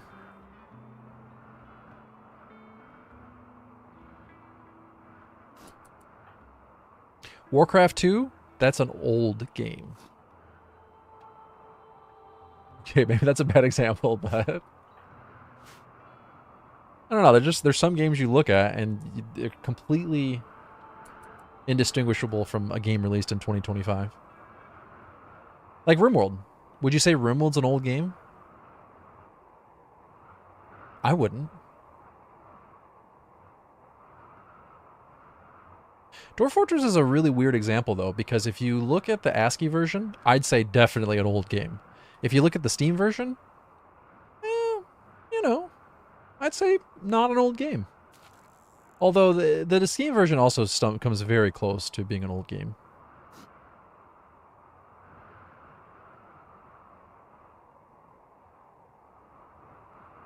I don't think RimWorld's an old game.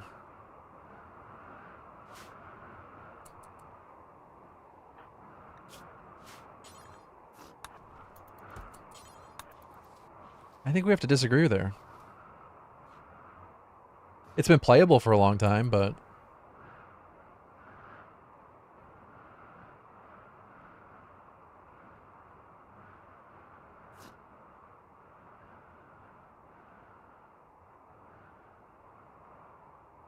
it got released at 1.0 in 2018.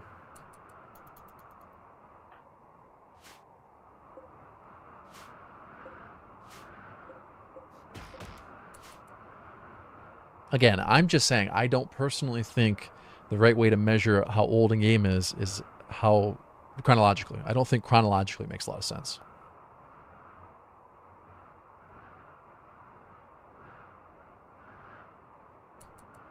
It's like that. It's like saying that thing hasn't aged well or that thing has aged well.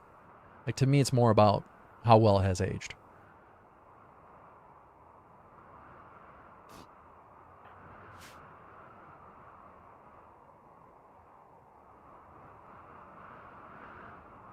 Don't get me wrong. I'm not trying to argue that this is a hard definition. I'm just saying that's how I look at it.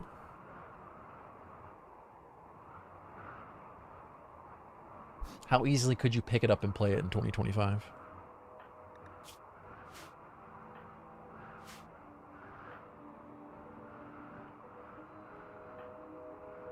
Yeah, didn't Blizzard do some real weird shenanigans with Warcraft Reforged, though?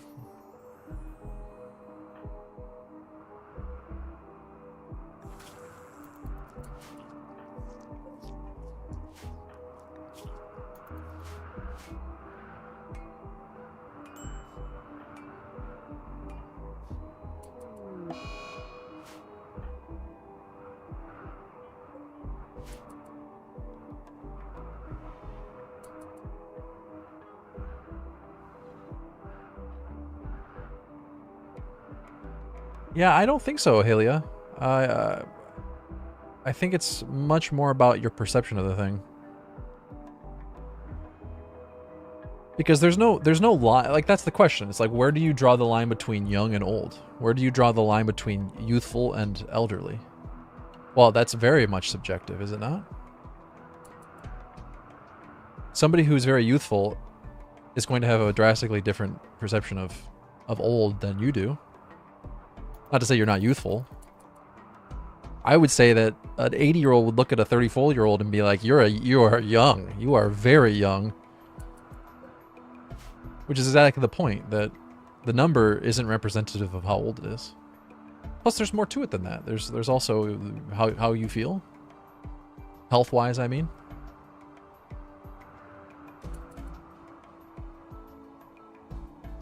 Heck, there's 50-year-olds who are physically in the best shape of their life. They definitely wouldn't say that they feel old.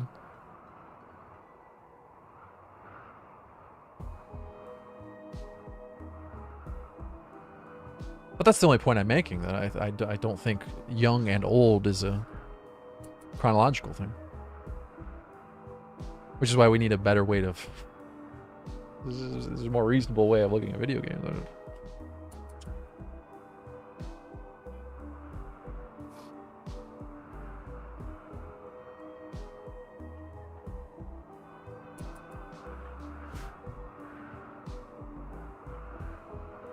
I'm not sure I understand that comparison, Diet Salt.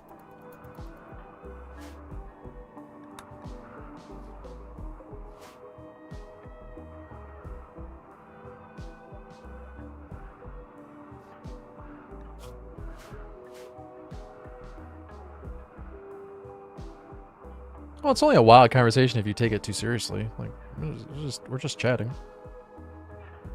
Don't take it too seriously.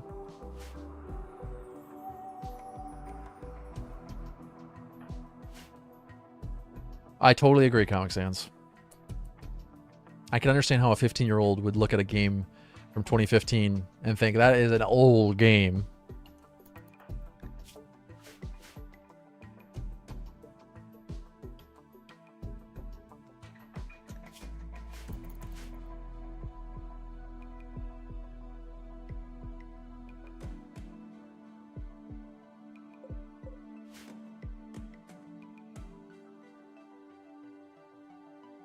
All I'm saying is I don't think Ark is that old of a game. That's all I'm saying. That's all I'm saying.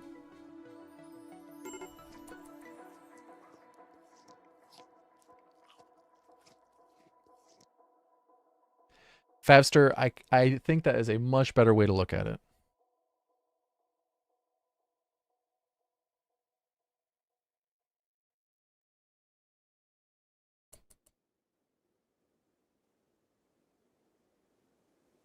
Totally agree, Gregory. Some games age very well, and some games age very poorly. Which is why I think there are probably some games from 2015 that have aged so poorly that, yeah, you would call them old games.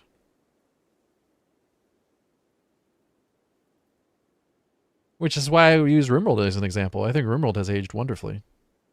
That if you did not know better, you could guess this game released last year. Wouldn't that be a reasonable guess? I would not guess this game released in 2018. This game seems exactly on par with all of the games that are releasing this year in terms of indie games on Steam.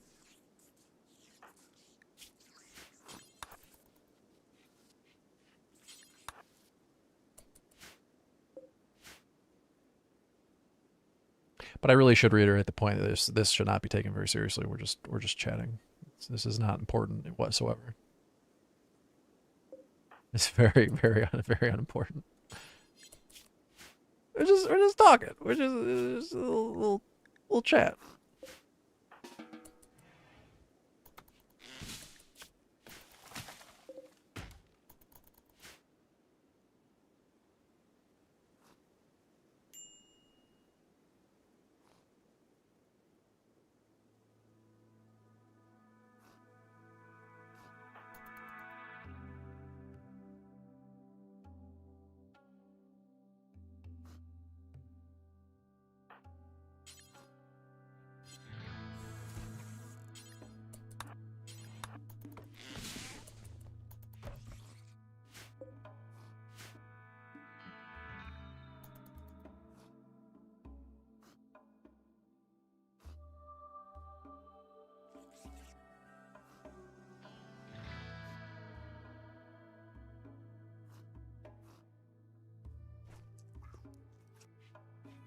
Yeah, Fabster. I think more people are playing RimWorld now than have ever played before, based on Steam charts. It's lost a lot of popularity on Twitch, but just in general, people playing it. I think there's more concurrent players than ever before.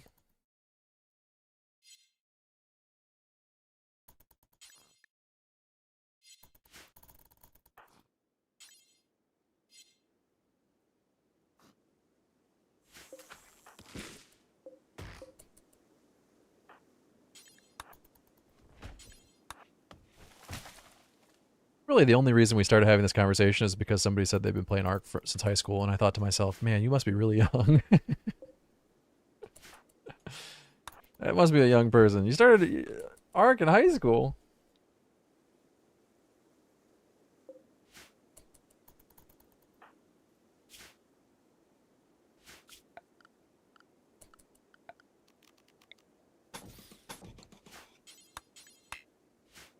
When did I go to high school? Oh, it depends on when you went to high school. Yeah. Oh.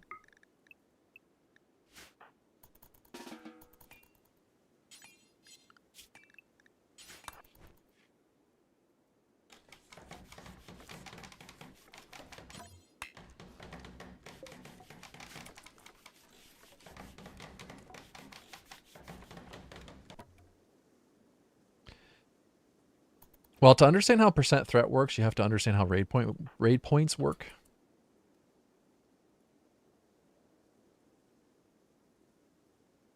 I actually made a YouTube video if you're really interested in how it works. It's called Difficulty and Wealth Management. But just to give you the TLDR,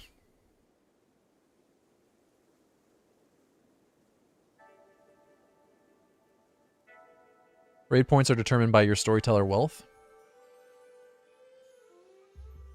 Sorry, not just your storyteller wealth. Here's the whole equation.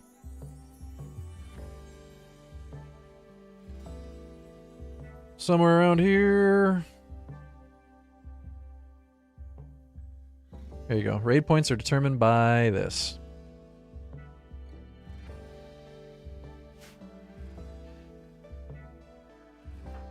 So how hard your raid is in terms of the numbers and the equipment, the drugs, the type of raids are determined by the total raid points.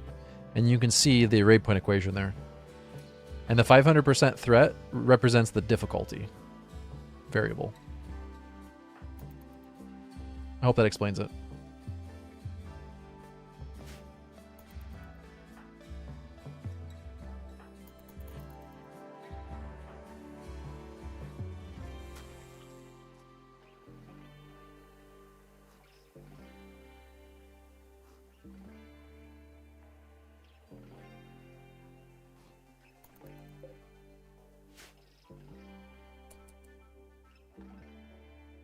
Well, here, I'll copy paste in Twitch chat too if you're interested. There you go. There's the equation.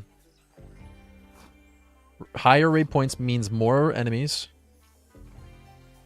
more harder equipment, more sophisticated equipment, higher quality equipment, more drugs, harder types of raids, like you'll experience more mech attacks, more clusters, more ships, more sieges, this sort of thing.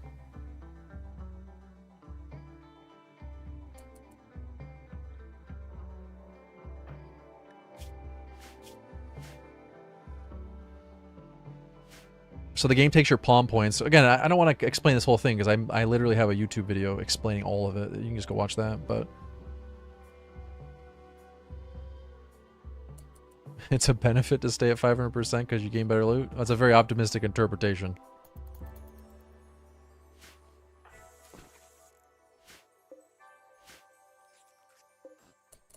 Go watch the YouTube video. You'll understand it better.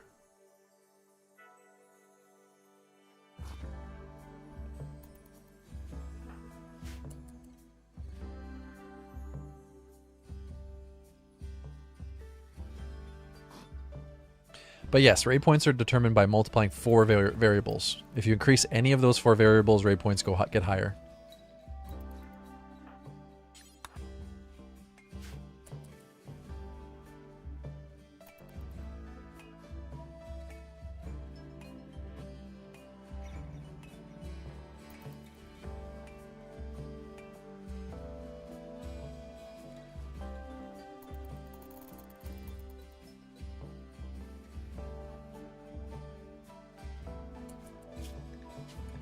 We can go into dev mode and we can turn on...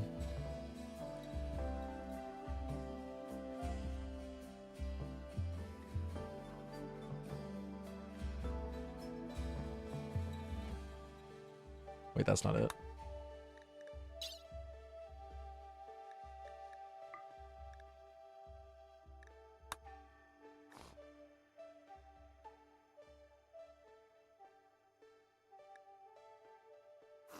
So my current raid points are 52. Not very many raid points. I think it caps out at 10,000. Pretty sure.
But yeah, increasing any of those variables, you can tell pretty quickly increases the difficulty of the game, since they're all multiplied by each other. Oh, hey, a raid. Speaking of...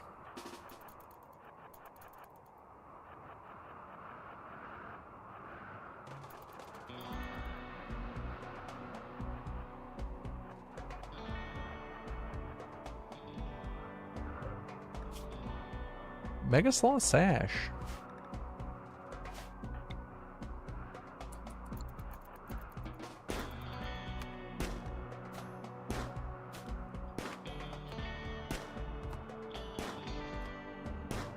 Man, accuracy's so bad in this sandstorm. Well, 35% chance to hit's not that bad. 1 in 3 shots ought to hit.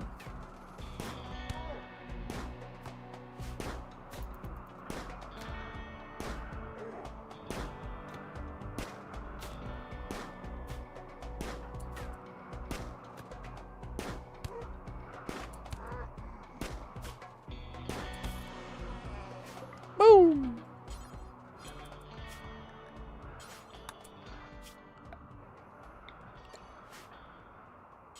It's like it's snowing, but just sand.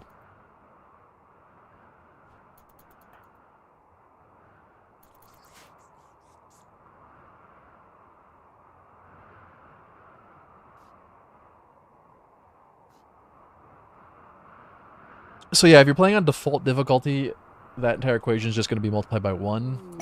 It's not going to be harder or easier. If you're playing on 500%, it's going to be multiplied by 5 every single time.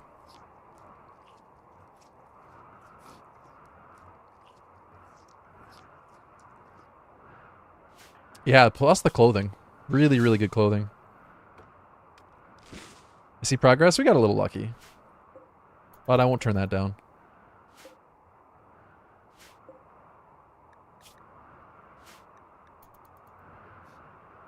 I'll take all the luck I can get. If you have any to spare, I would appreciate giving me a little bit. I don't know how you transfer luck, but however you do, just a little bit, please. Rub my head for luck. That sounds inappropriate. I apologize for saying that out loud. I meant it in a very innocent, safe for work sort of way.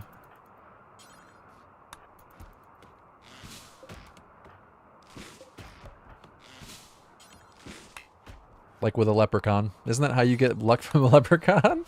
I might have made that up. Don't make it weird.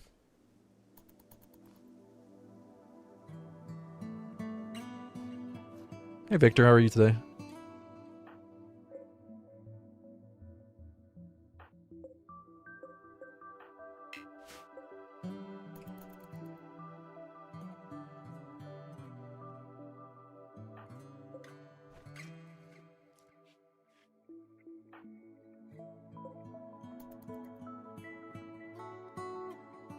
Nope, no caravanning. The only time you're allowed to caravan on the Castaway Challenge, it is one of the rules. The only time you're allowed to caravan on the Castaway Challenge is to deal with a mech cluster. Or like a pirate tile that has a structure that is causing problems.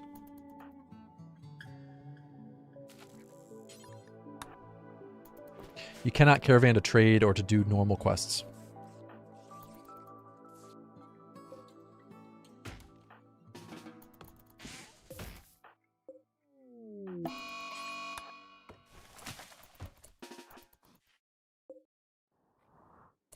It's coming right for us!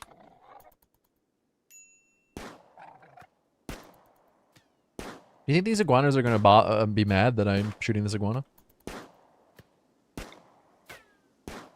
15% chance to hit. It's even worse. Is this a mod I can download on the workshop? No, this is completely vanilla. I am playing with all the DLC turned on except Anomaly. So if you want to recreate this, you don't need any mods. What about to lower wealth by tossing stuff off map? No. No, that's not allowed.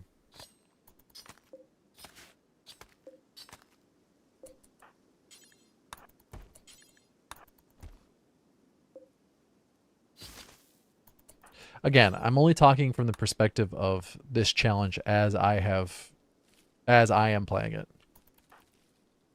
If you want to play this sort of thing and want to set your own rules, that's totally fine. Is there a reason for not including Anomaly? I just don't think it fits very well in a standard run. Now you can't download the map. You can download the save file if you want to just play this save file. You gotta join Discord. I have well, actually, I need to copy a new version of it to Discord.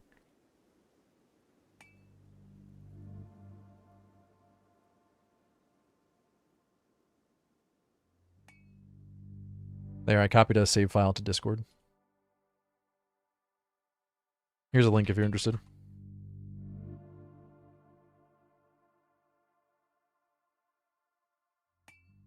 In fact, here, I'm going to link it on YouTube too for anyone that wants to join. Come join Discord.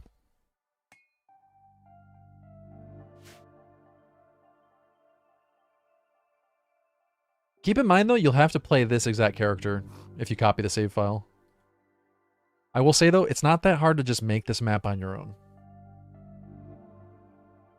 All you gotta do is choose a relatively hot desert island tile. You'll need Odyssey DLC to play this, by the way.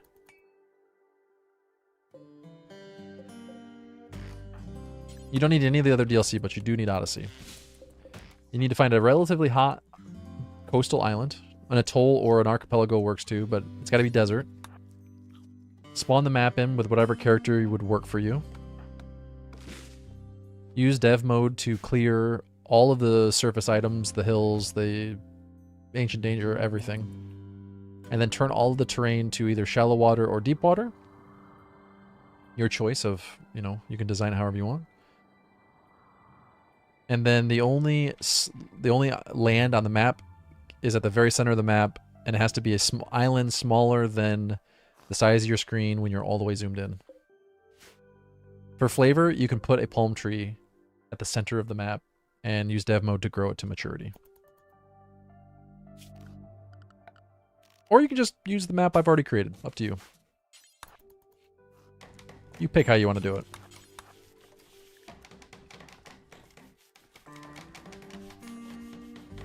It's a pretty tough challenge, I will warn you. Not easy.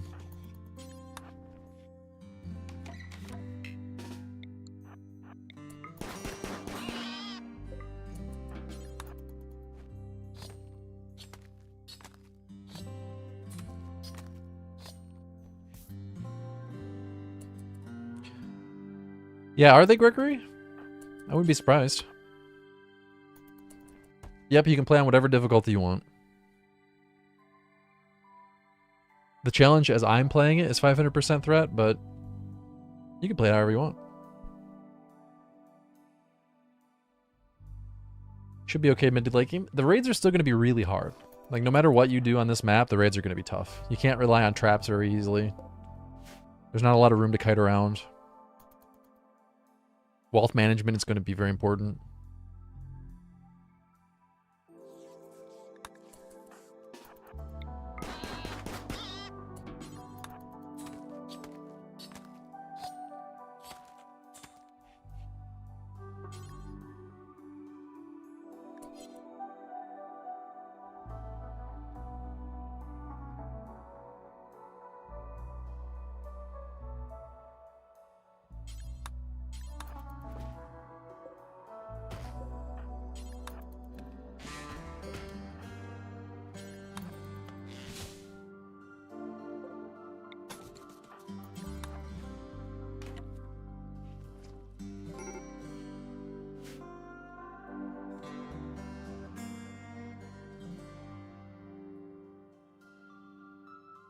Well, we could put an animal flap up. I should not have woke her up, I realize now.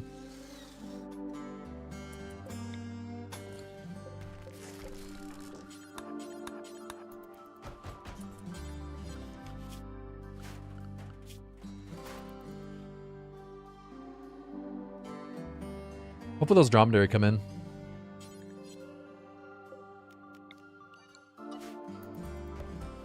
Get her fishing inside a little bit safer. Oops, why did that not get... There we go. It's very hot. Will I try Arc Raiders? No.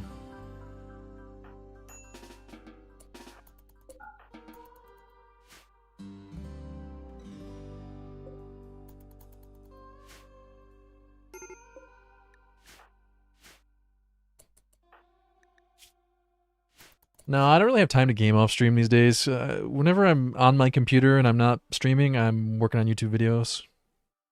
I do play a little bit of SPT on the weekends. Like Fridays, I'll play with one of my buddies a little bit. Play a little bit of SPT. Sometimes on Sundays I'll play a little SPT, but yeah, during the week I don't really play any games besides single player Tarkov. It's a mod for Escape from Tarkov.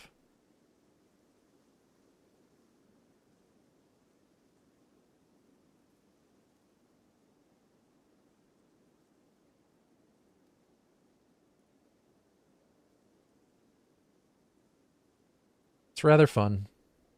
It's a Tarkov without all of the stress of Tarkov.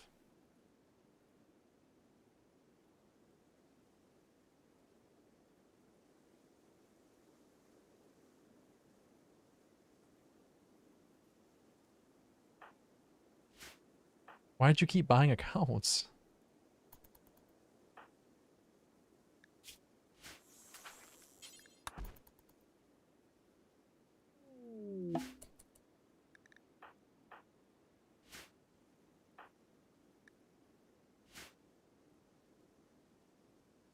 Yeah, you can reset every 2 weeks, but you don't need to reset. All you do is you do a scav run right to the exit, take your scav gear, put it on your PMC, and then run that.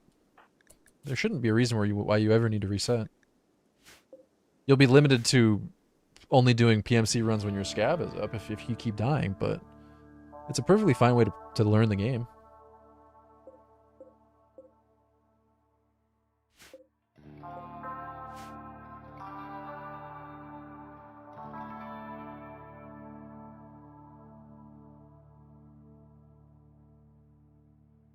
Your scav timer goes down every single time you successfully extract from scav. You get scav rep. I guess I don't know why I'm explaining this to you. You don't play it anymore anyway, so it doesn't really matter. I'm sorry you spent so much money on Tarkov. That's very unfortunate.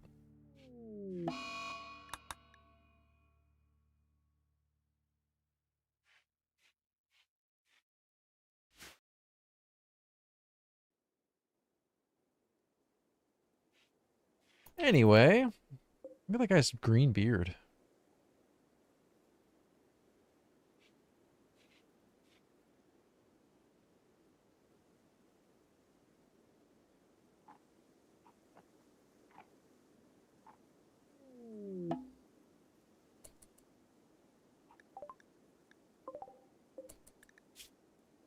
I wanted to try out doing a RimWorld multiplayer run, but none of my friends play RimWorld.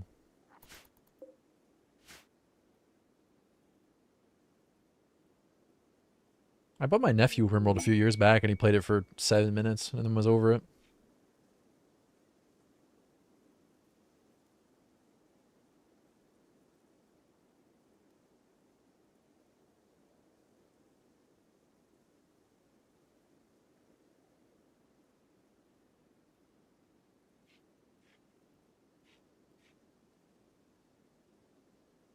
Have you guys ever played multiplayer in this game?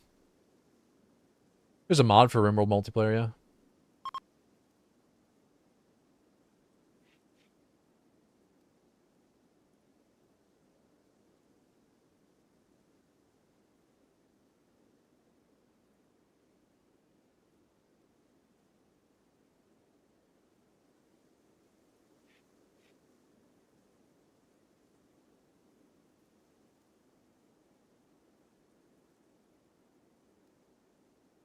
You didn't know about the multiplayer mod? I don't know if it's updated for the most recent patch. Keep that in mind.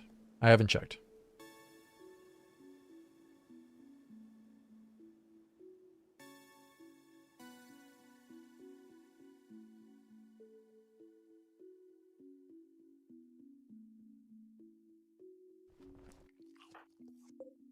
Man, we got a lot of cactus growing.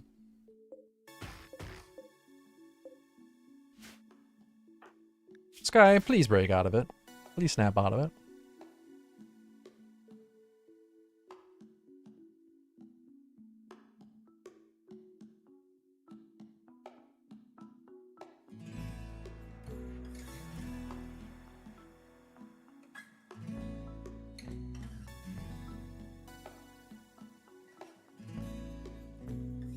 Oh yeah, multiplayer Factorio with your kids? That's really cool.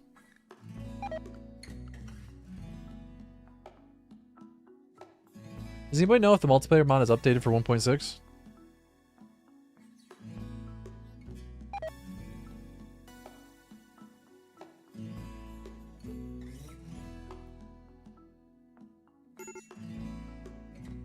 Yeah, RimWorld Together. Multiplayer mod. 1.6, yeah.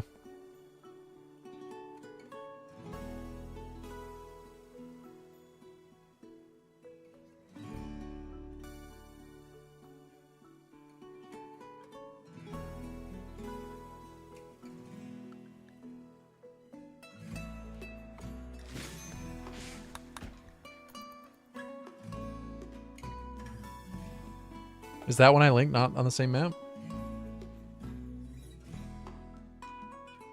Oh yeah, maybe that isn't the one on the same map. Hold on. Yeah, I think the one I linked is not the one that you can play on the same map. Dang.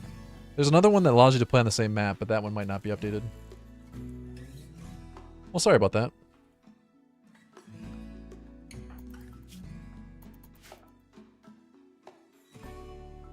There might be a GitHub page, though, that has the updated version. I don't know what the name of that multiplayer mod is.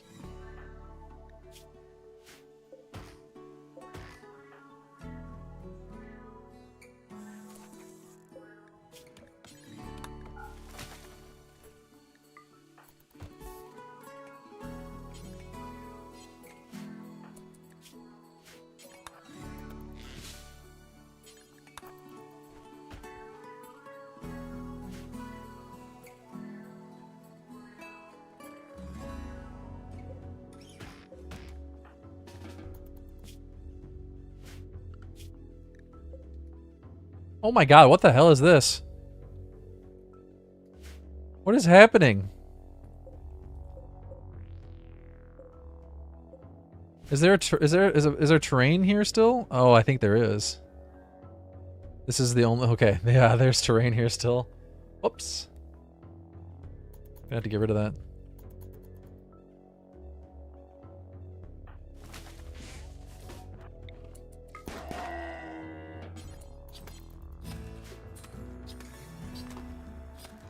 What is happening?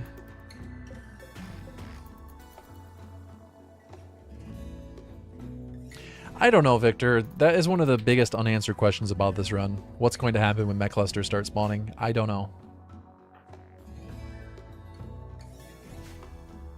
I see.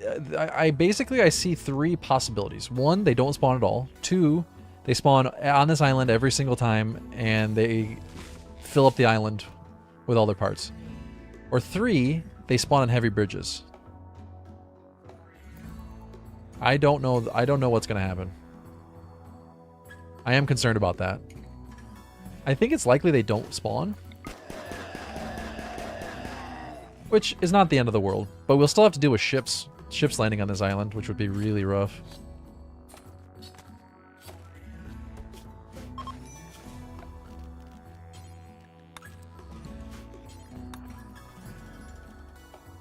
We got a bed.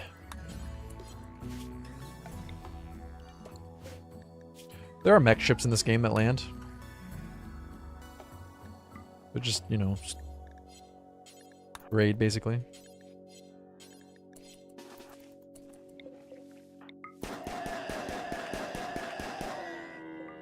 Sorry, dromedary. Had to be done.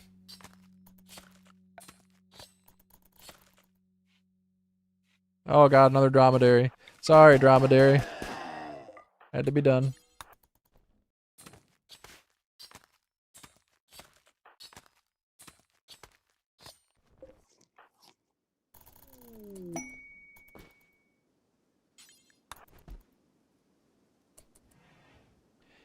Nice, there you go. Yeah, there is a GitHub of a 1.6 multiplayer. Cool.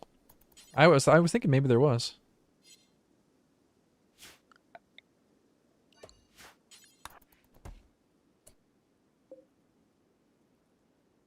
Do we go for another shelf?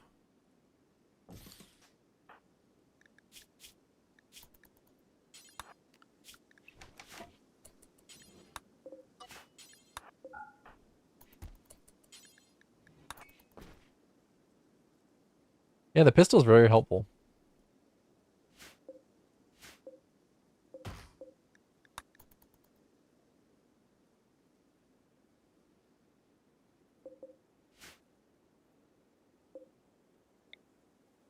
Start working on another room. I need space for a research table. It's gonna be the next big hurdle. Actually, we need to get another pawn. That's what we need. I can't ritual for a pawn, but I'm gonna have to keep an eye out for one. Let's get the mood boost at least.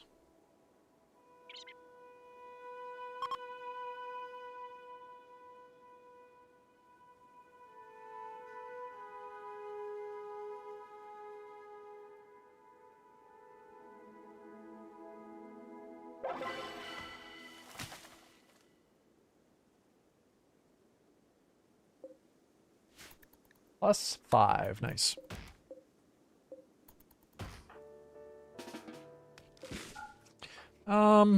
Maybe we do stop fishing for now. And again, I guess the fish population's not going down and she doesn't really have anything else to do. The problem is she can't research on her own. She needs somebody else.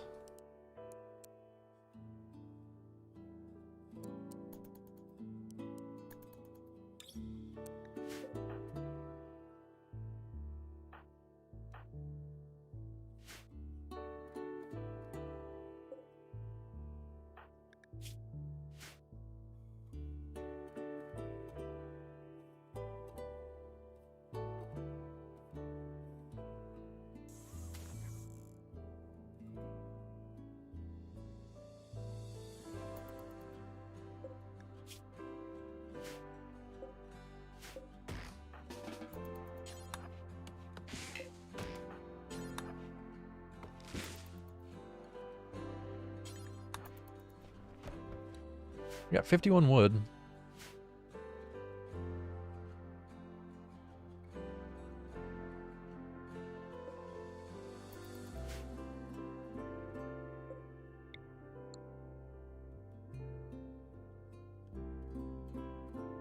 You can build bridges and heavy bridges. Bridges will only allow for light buildings, and heavy bridges will allow for everything. So we're gonna need steel. But first we gotta get a research bench going and get a second pawn.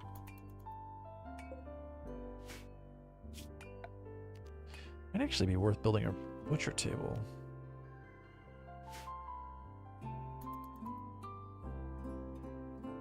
You found a man in black that won't haul? Is that what's happening? An ostrich is self-tamed. Needs to be in a pen, though.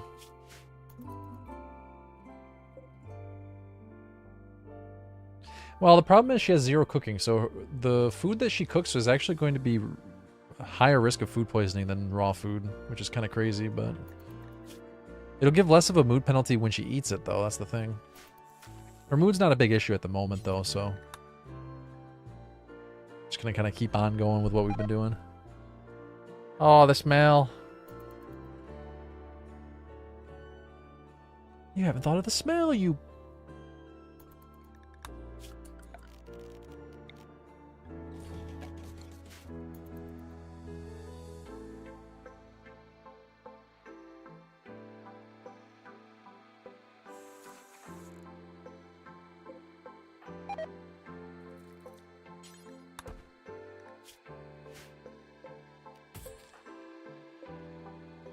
I think we'll wait until it starts to wander away.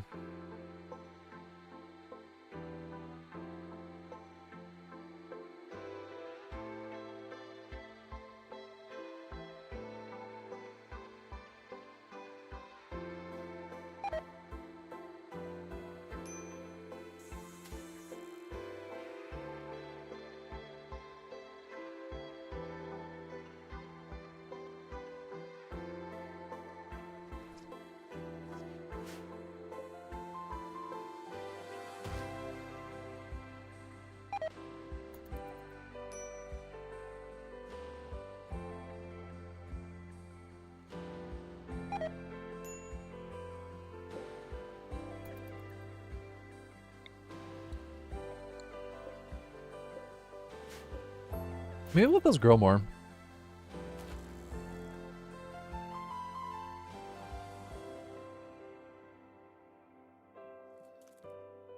Could build a trap, actually. That's probably the best bet. And just uninstall it.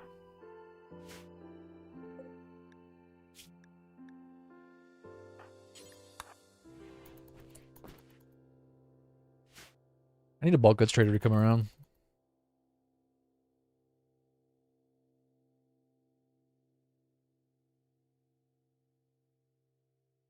As far as I understand it, the meditation spot does not affect how often they meditate. It only forces them to meditate in that spot instead of just by their choice. They'll meditate whenever they want, but they'll choose a location based on their preference. You can override that with a meditation spot. But putting a meditation spot down doesn't cause them to meditate. Although I could be wrong. Maybe there's more to it going on than that.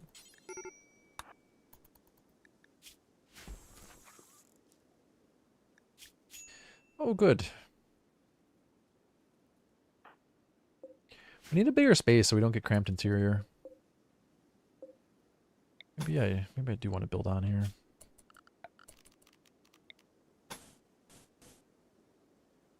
$48 wood.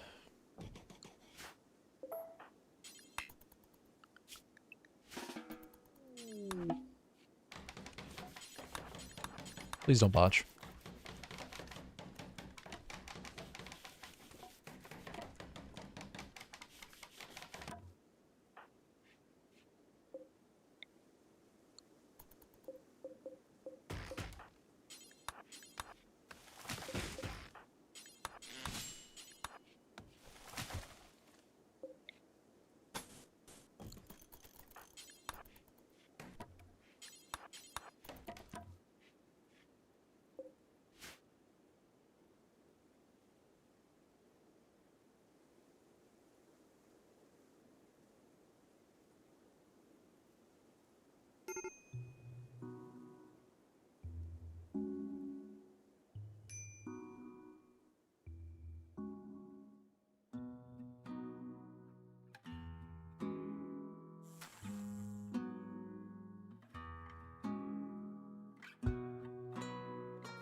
I guess I can rope up the ostrich. Why not?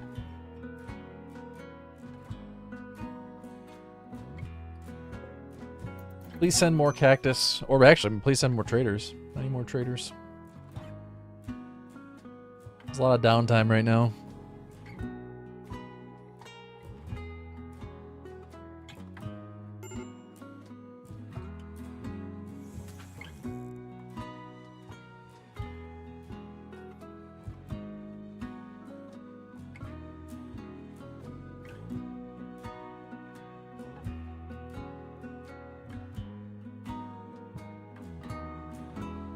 The only benefit, you're talking about embraziers, and the only benefit embraziers have over just a normal wall is that melee can't get to you. But in terms of Rimworld vanilla balance, that is OP. Completely stopping all melee characters. It's pretty powerful. When you're engaging with other range, there's no difference between embrazier and just standing behind a wall and peeking out and firing, though.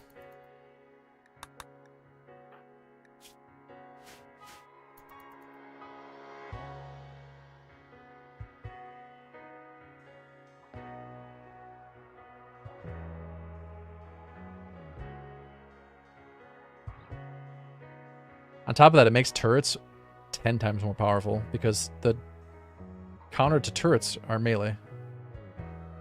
But if you can just put a turret behind an embrazier, you just absolutely shred raiders.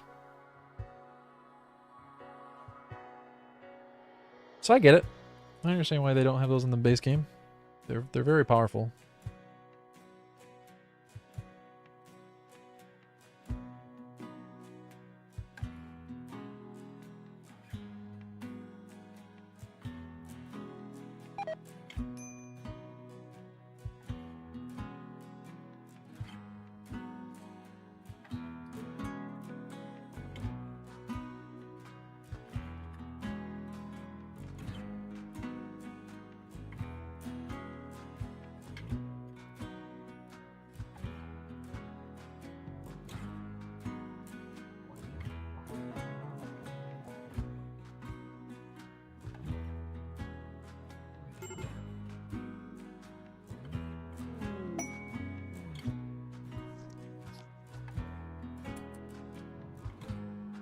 Yeah, I just want to cover as little of the island as possible.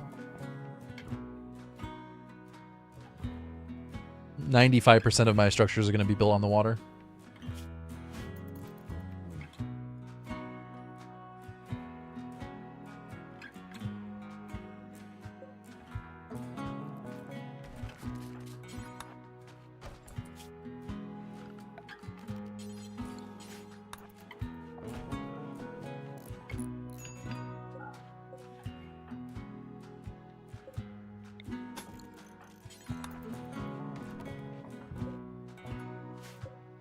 I better let these ones grow. Just try to get as much wood as I possibly can. But there is a lot of just sitting here doing nothing. And I'll admit, sitting here doing nothing is not the most fun thing.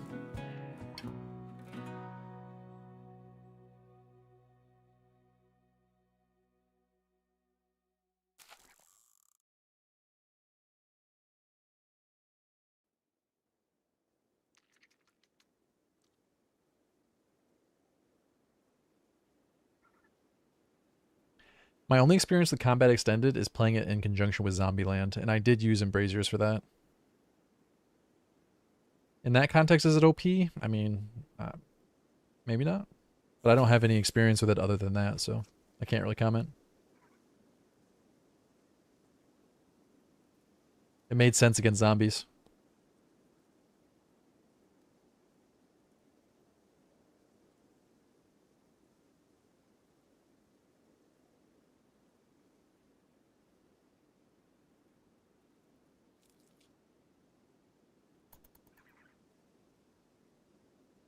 Hey, Armadillo. You want to be my pet?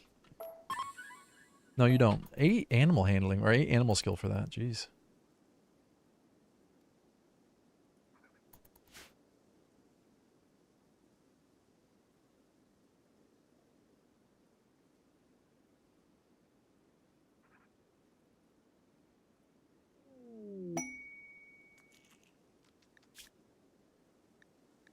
Tommy, any good? Hard worker, great memory. 22 years old. Oh, Tom is really good. Wait, he says he's incapable of animals, but has animals. What?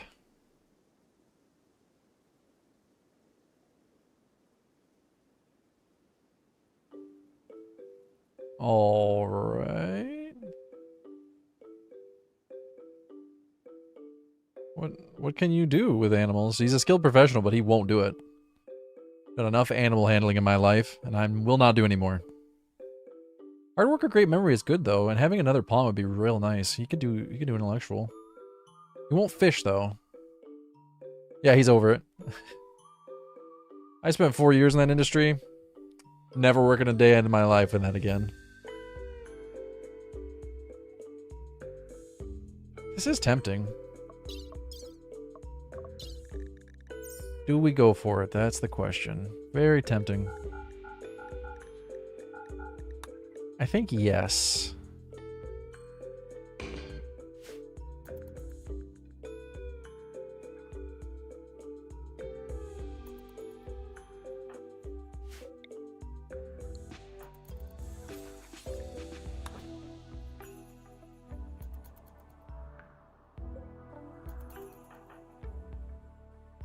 All right, so we get to name a pawn. It's been a little bit since we've actually named a pawn.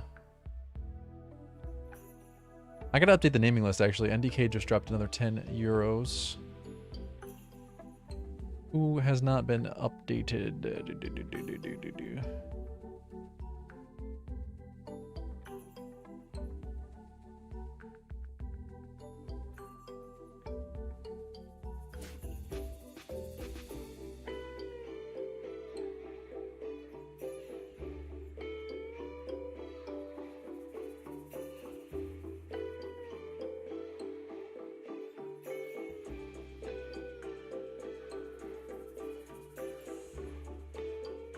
Abta moves up the list. Soul Angel, did Soul Angel get a...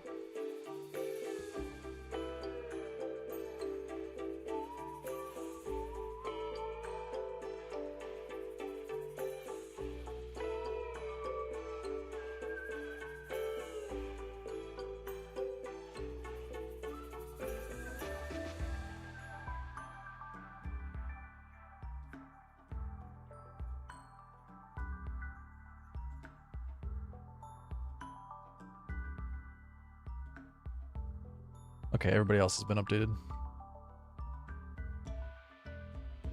Wile E. Coyote needs to get added to the naming list. Oh, hold on. Wait, didn't I already add Wile E. Coyote? No, I guess not. Next person to be named is Miranda.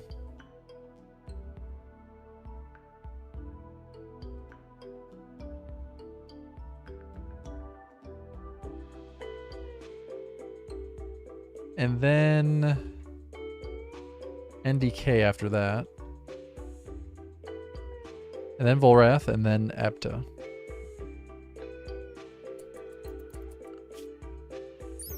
Miranda gets to be Tom the Vengeful.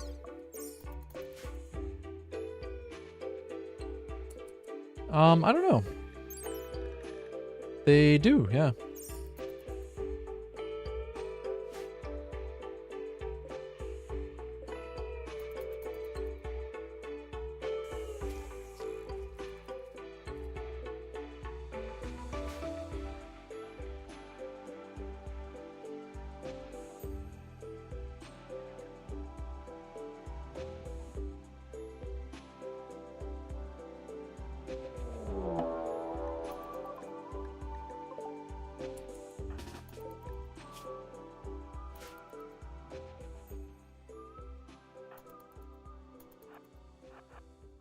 I don't think we have armadillos around here.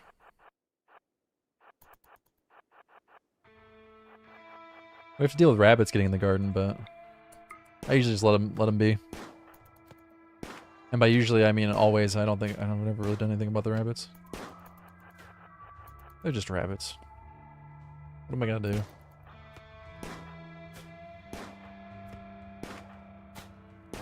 Wow, having a really bad time shooting this guy. He's frail with cataracts.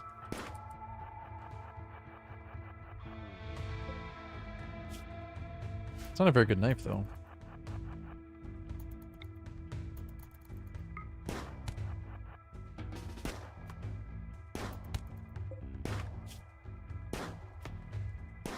Yeah, and it's a dirt mole, not a fish, but close enough, Soy.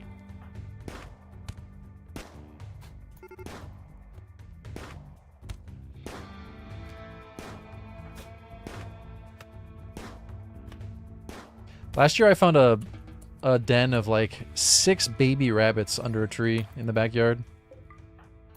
I just let them be. I didn't have the heart to mess with them.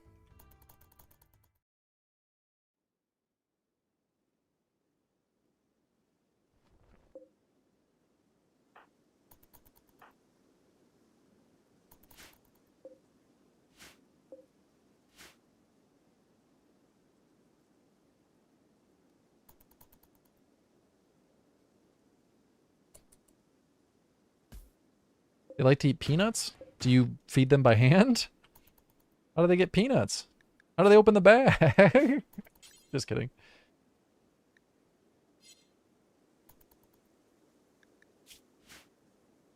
Do they like normal peanuts or honey roasted? More of a honey roasted peanuts kind of guy myself, but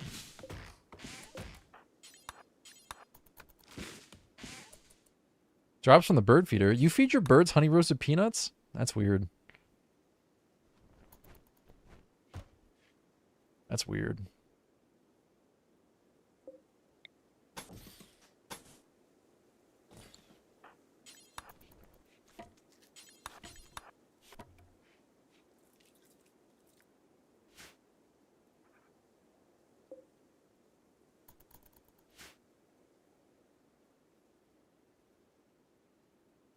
I've heard of people raising rabbits on like homesteads to eat. I can't. That's hardcore. I couldn't imagine. I can understand if you didn't live in the year 2025 and you were, you know, it's like 1841 and you've just made it out west and your food sources are limited. Okay, I get it, but I don't know, raising bunnies and murdering them to eat them in 2025 just seems callous. I don't know.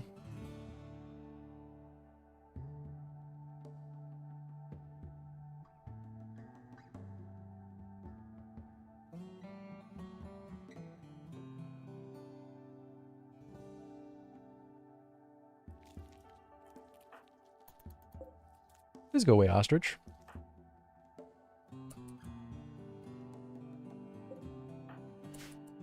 I mean, I wouldn't want to raise chickens for meat either. Chickens for eggs seems okay to me, though. I'm down for that. Then they can kind of be your pets. And you exchange food for food. It's a fair trade. Win-win. Plus you keep them safe from owls and wildcats. Win-win-win.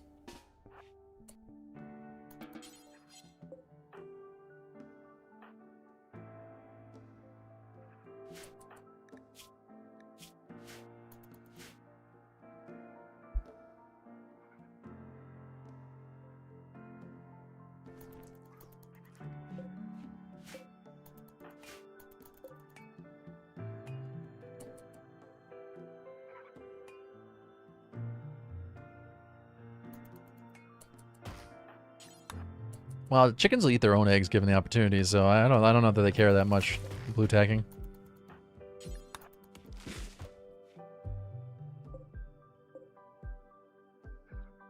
I think they're cool with it.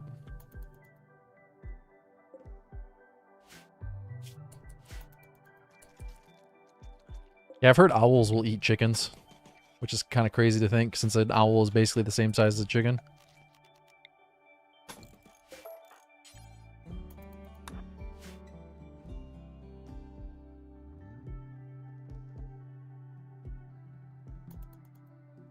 Yeah, I go running past, like, I go down dirt roads, and there's a lot of farmland out here.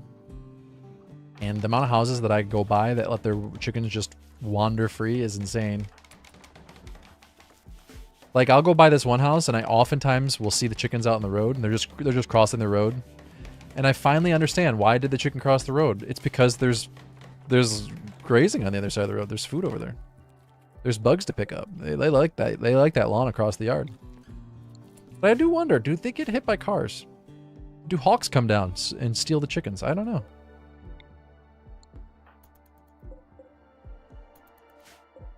They just wander right across the road. There's one house I go by that has like 100 chickens just wandering around the yard.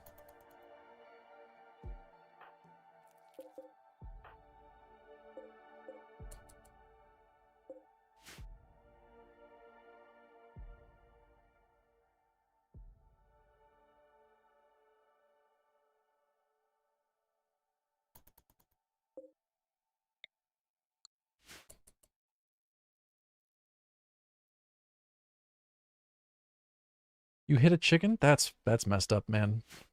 Did you feel bad? I hope you felt bad.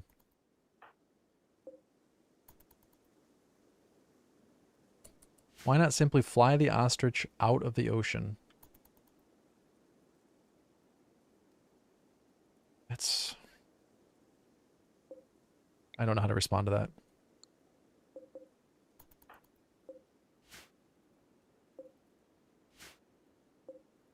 Obviously, I would fly the ostrich out of the ocean, but this is a no caravanning run. Like, that's part of the challenge, man. Come on. You're asking me, why do I not break the rules of the run? Well, I don't break the rules of the run because they're the rules of the run.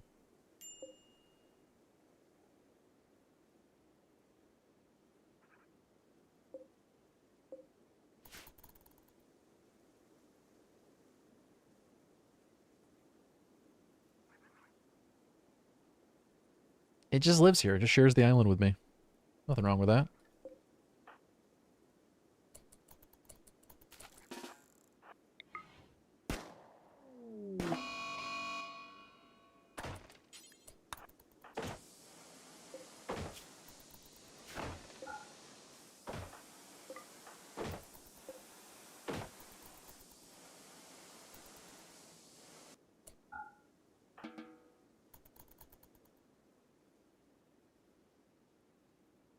Why doesn't your ore stage help you?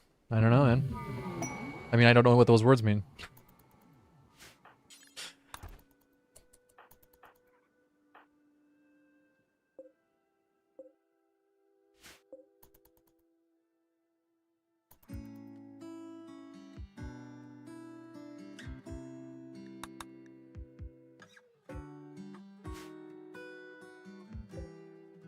No, this ostrich would definitely kill me.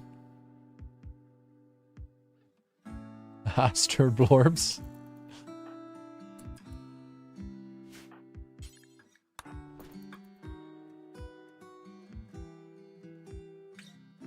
Oh, it's okay, Sensen. You don't need to apologize, buddy. It's alright, man.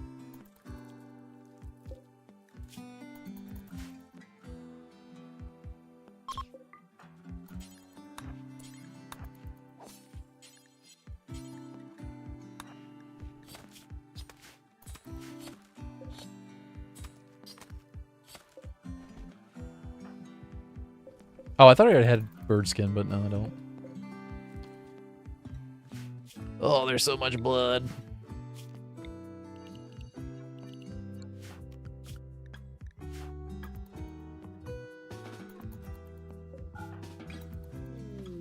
A combat supplier? No, I can't trade anything to them. Donkeys are the best. I'm not surprised you say that. Donkeys are awesome. I have a rule against hurting donkeys in this run, and I mean in RimWorld. Did you know that donkeys used to be the best animal in RimWorld for a while? You could train them to haul, you could train them to fight. They were caravan animals. They were fast. They bred quickly. They were the best animal in the game for a while. And then they nerfed them. They made it so donkeys are livestock animals. You have to keep them in a pen. Unbelievable. Butchered our donkeys.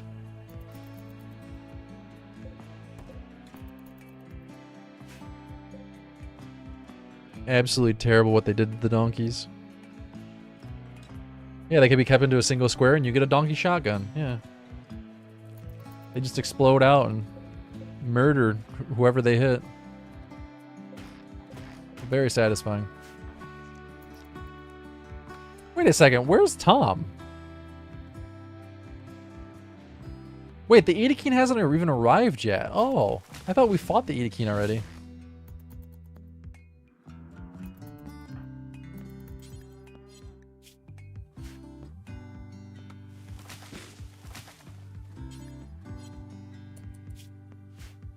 Oh, we already fought that thing.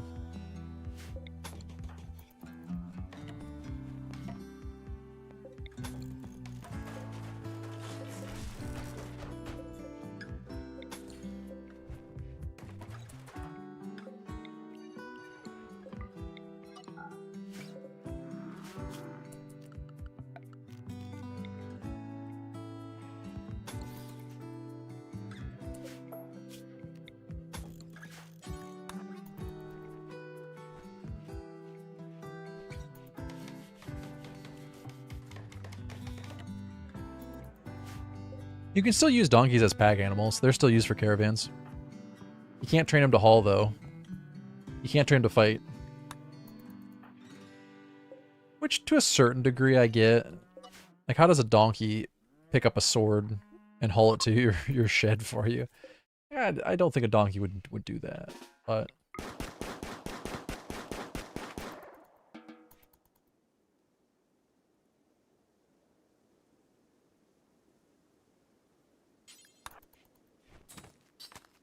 Yeah, donkeys are pretty awesome.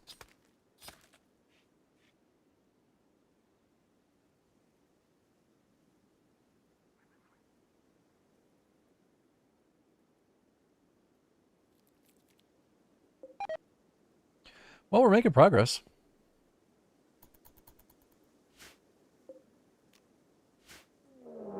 Is this the raid? This is the Edekeen? Yes, this is the Edekeen. They're attacking immediately.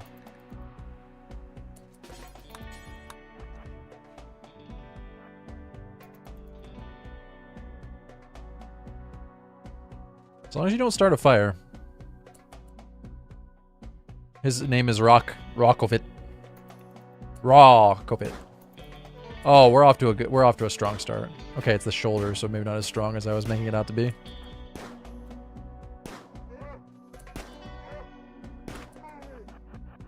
Nice. Run, Sky!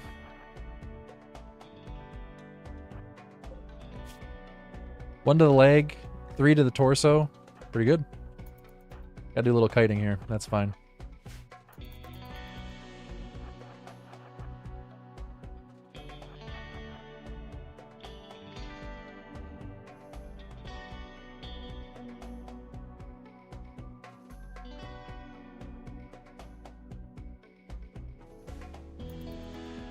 Man, the iguanas ate Ramos? That's messed up. There it is. Very nice. And here's Tom. And here's Tom with the news.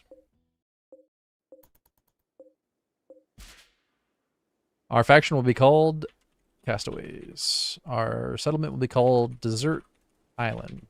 It's full of dessert. They have dessert on Desert Island. Alright, Tom. We're all about teamwork here. You know what they say about teamwork?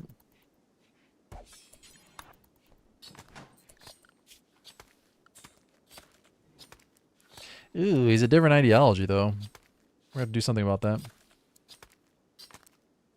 Tom's gonna be on hauling and cleaning, I think. We'll put him on plant cutting, too.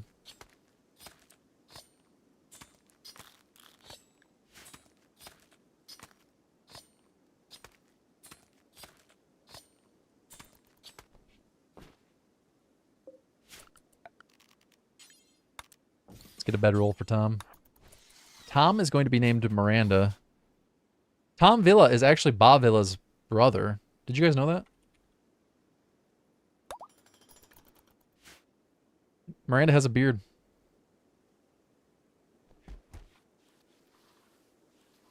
Surely you guys know who Bob Vila is. Is he still alive?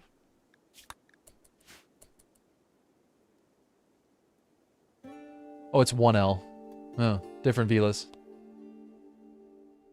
Bob Vila is 79. He's still alive. Wait, he's been dead? No. No, Bob Vila's not dead.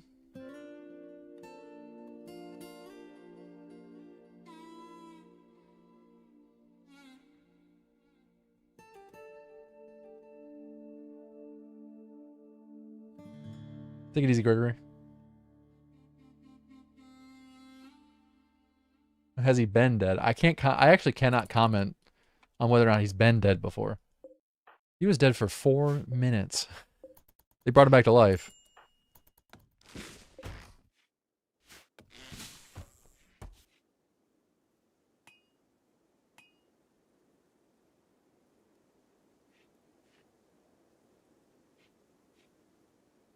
I don't know who Miranda Wrights is. Never heard that name before.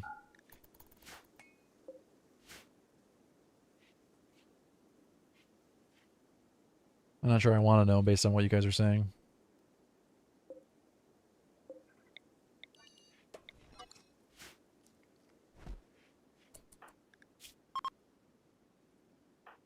We could have Miranda cook.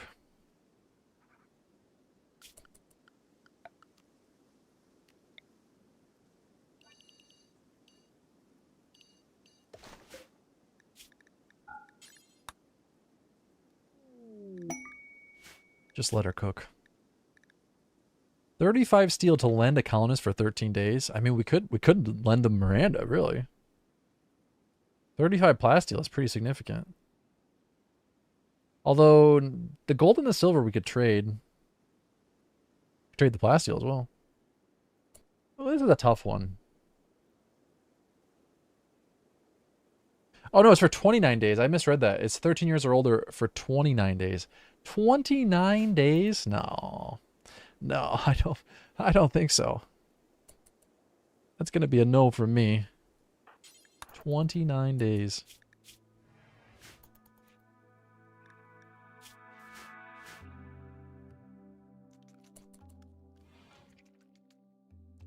Oh, sure. Miranda writes.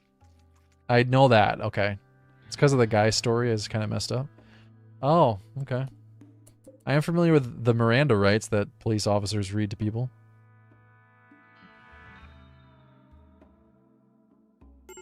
I thought you guys talking about Miranda rights as if that was a human being. My bad.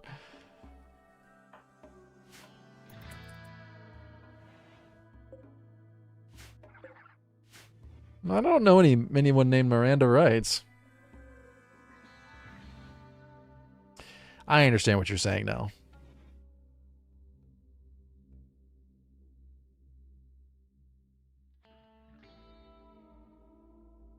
It'd be a cool name though, right? You have to admit. It's a cool name.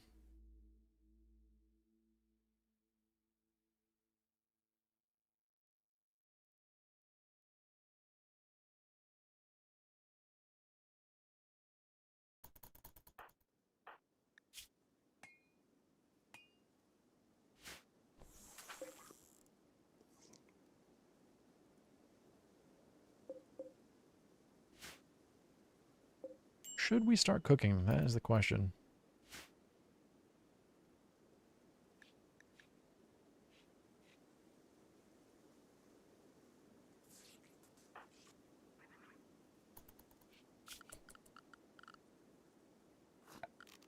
Could work on getting a table. How long ago did this begin? 32 days in, oh, probably like 2 hours ago? A little over 2 hours ago now?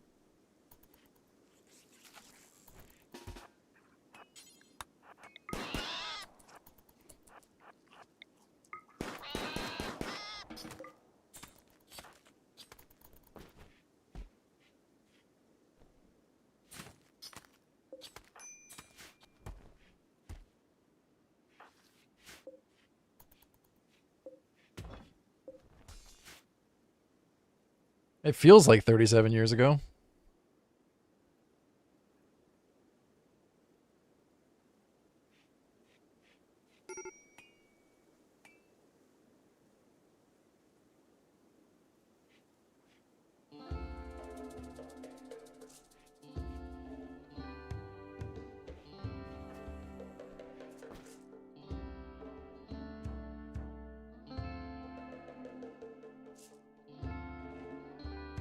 But again, in retrospect, I guess 37 years doesn't really feel like that long of a time, so...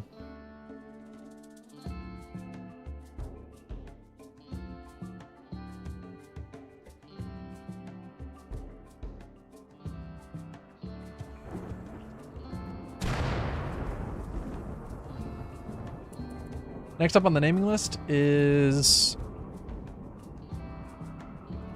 NDK. We're naming pawns after people who sub or resub. If you become a member on YouTube.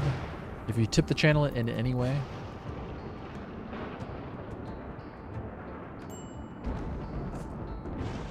You get to add to the naming list.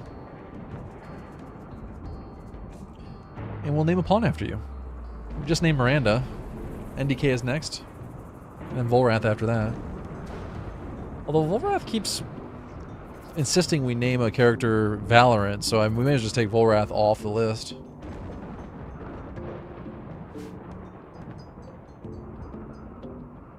Out of principle, you know?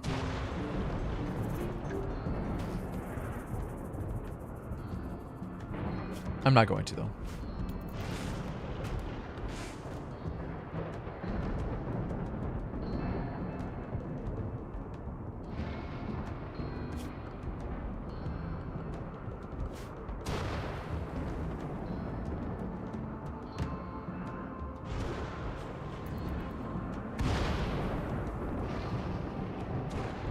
Dude's going swimming inside the hut.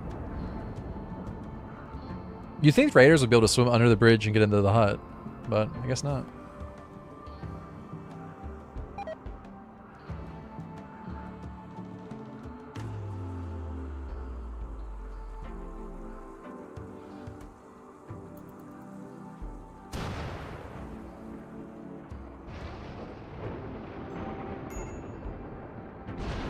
That's not good.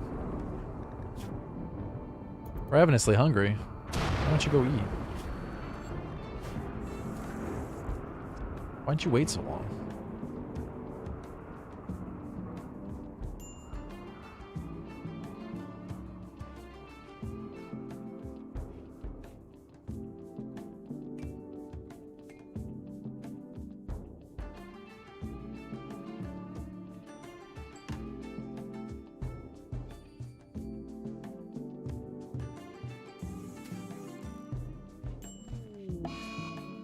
Awesome. I'm probably going to end the stream relatively soon. Not the second, but pretty soon.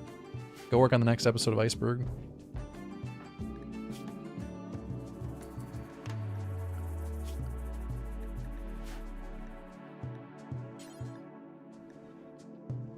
I could use medicine on this, but I think I'm just going to hope for the best here. 8%. Okay, well, did not get the best.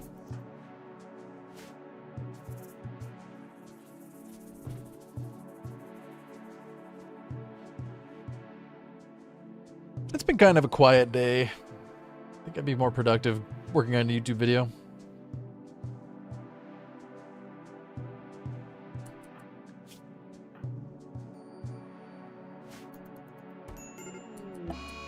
Wow, that really sucks.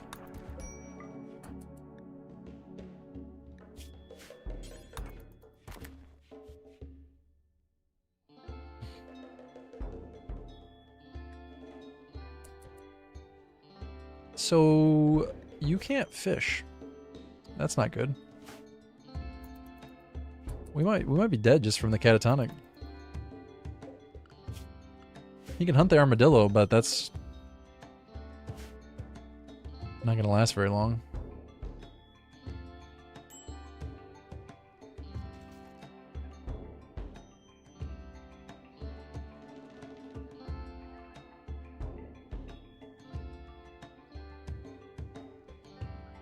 Yeah, this guy got gutworms and then went catatonic. And now Miranda can't fish.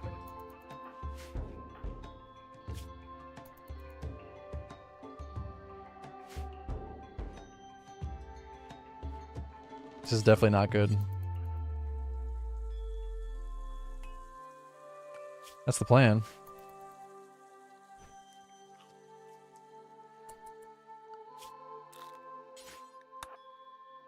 Not feeling very confident in that plan.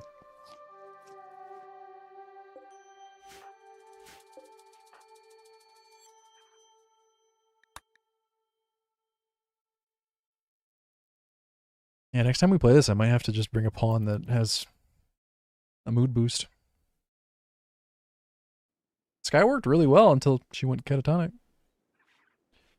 And she's going to be unconscious for quite a while. Catatonic lasts a pretty long time.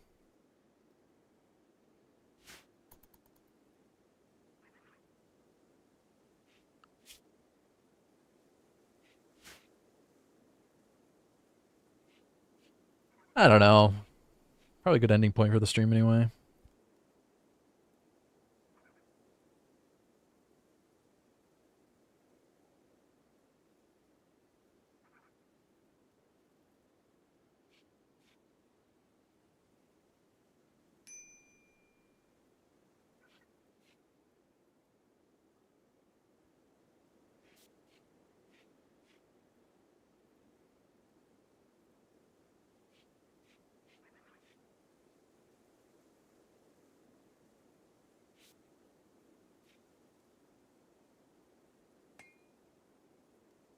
The exciting conclusion is play for 30 minutes and then they both starve to death. I don't know if this armadillo is even going to feed both of them.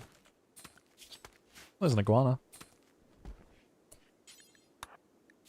Problem is, the gutworm is going to cause her to consume extra food, making the problem even worse.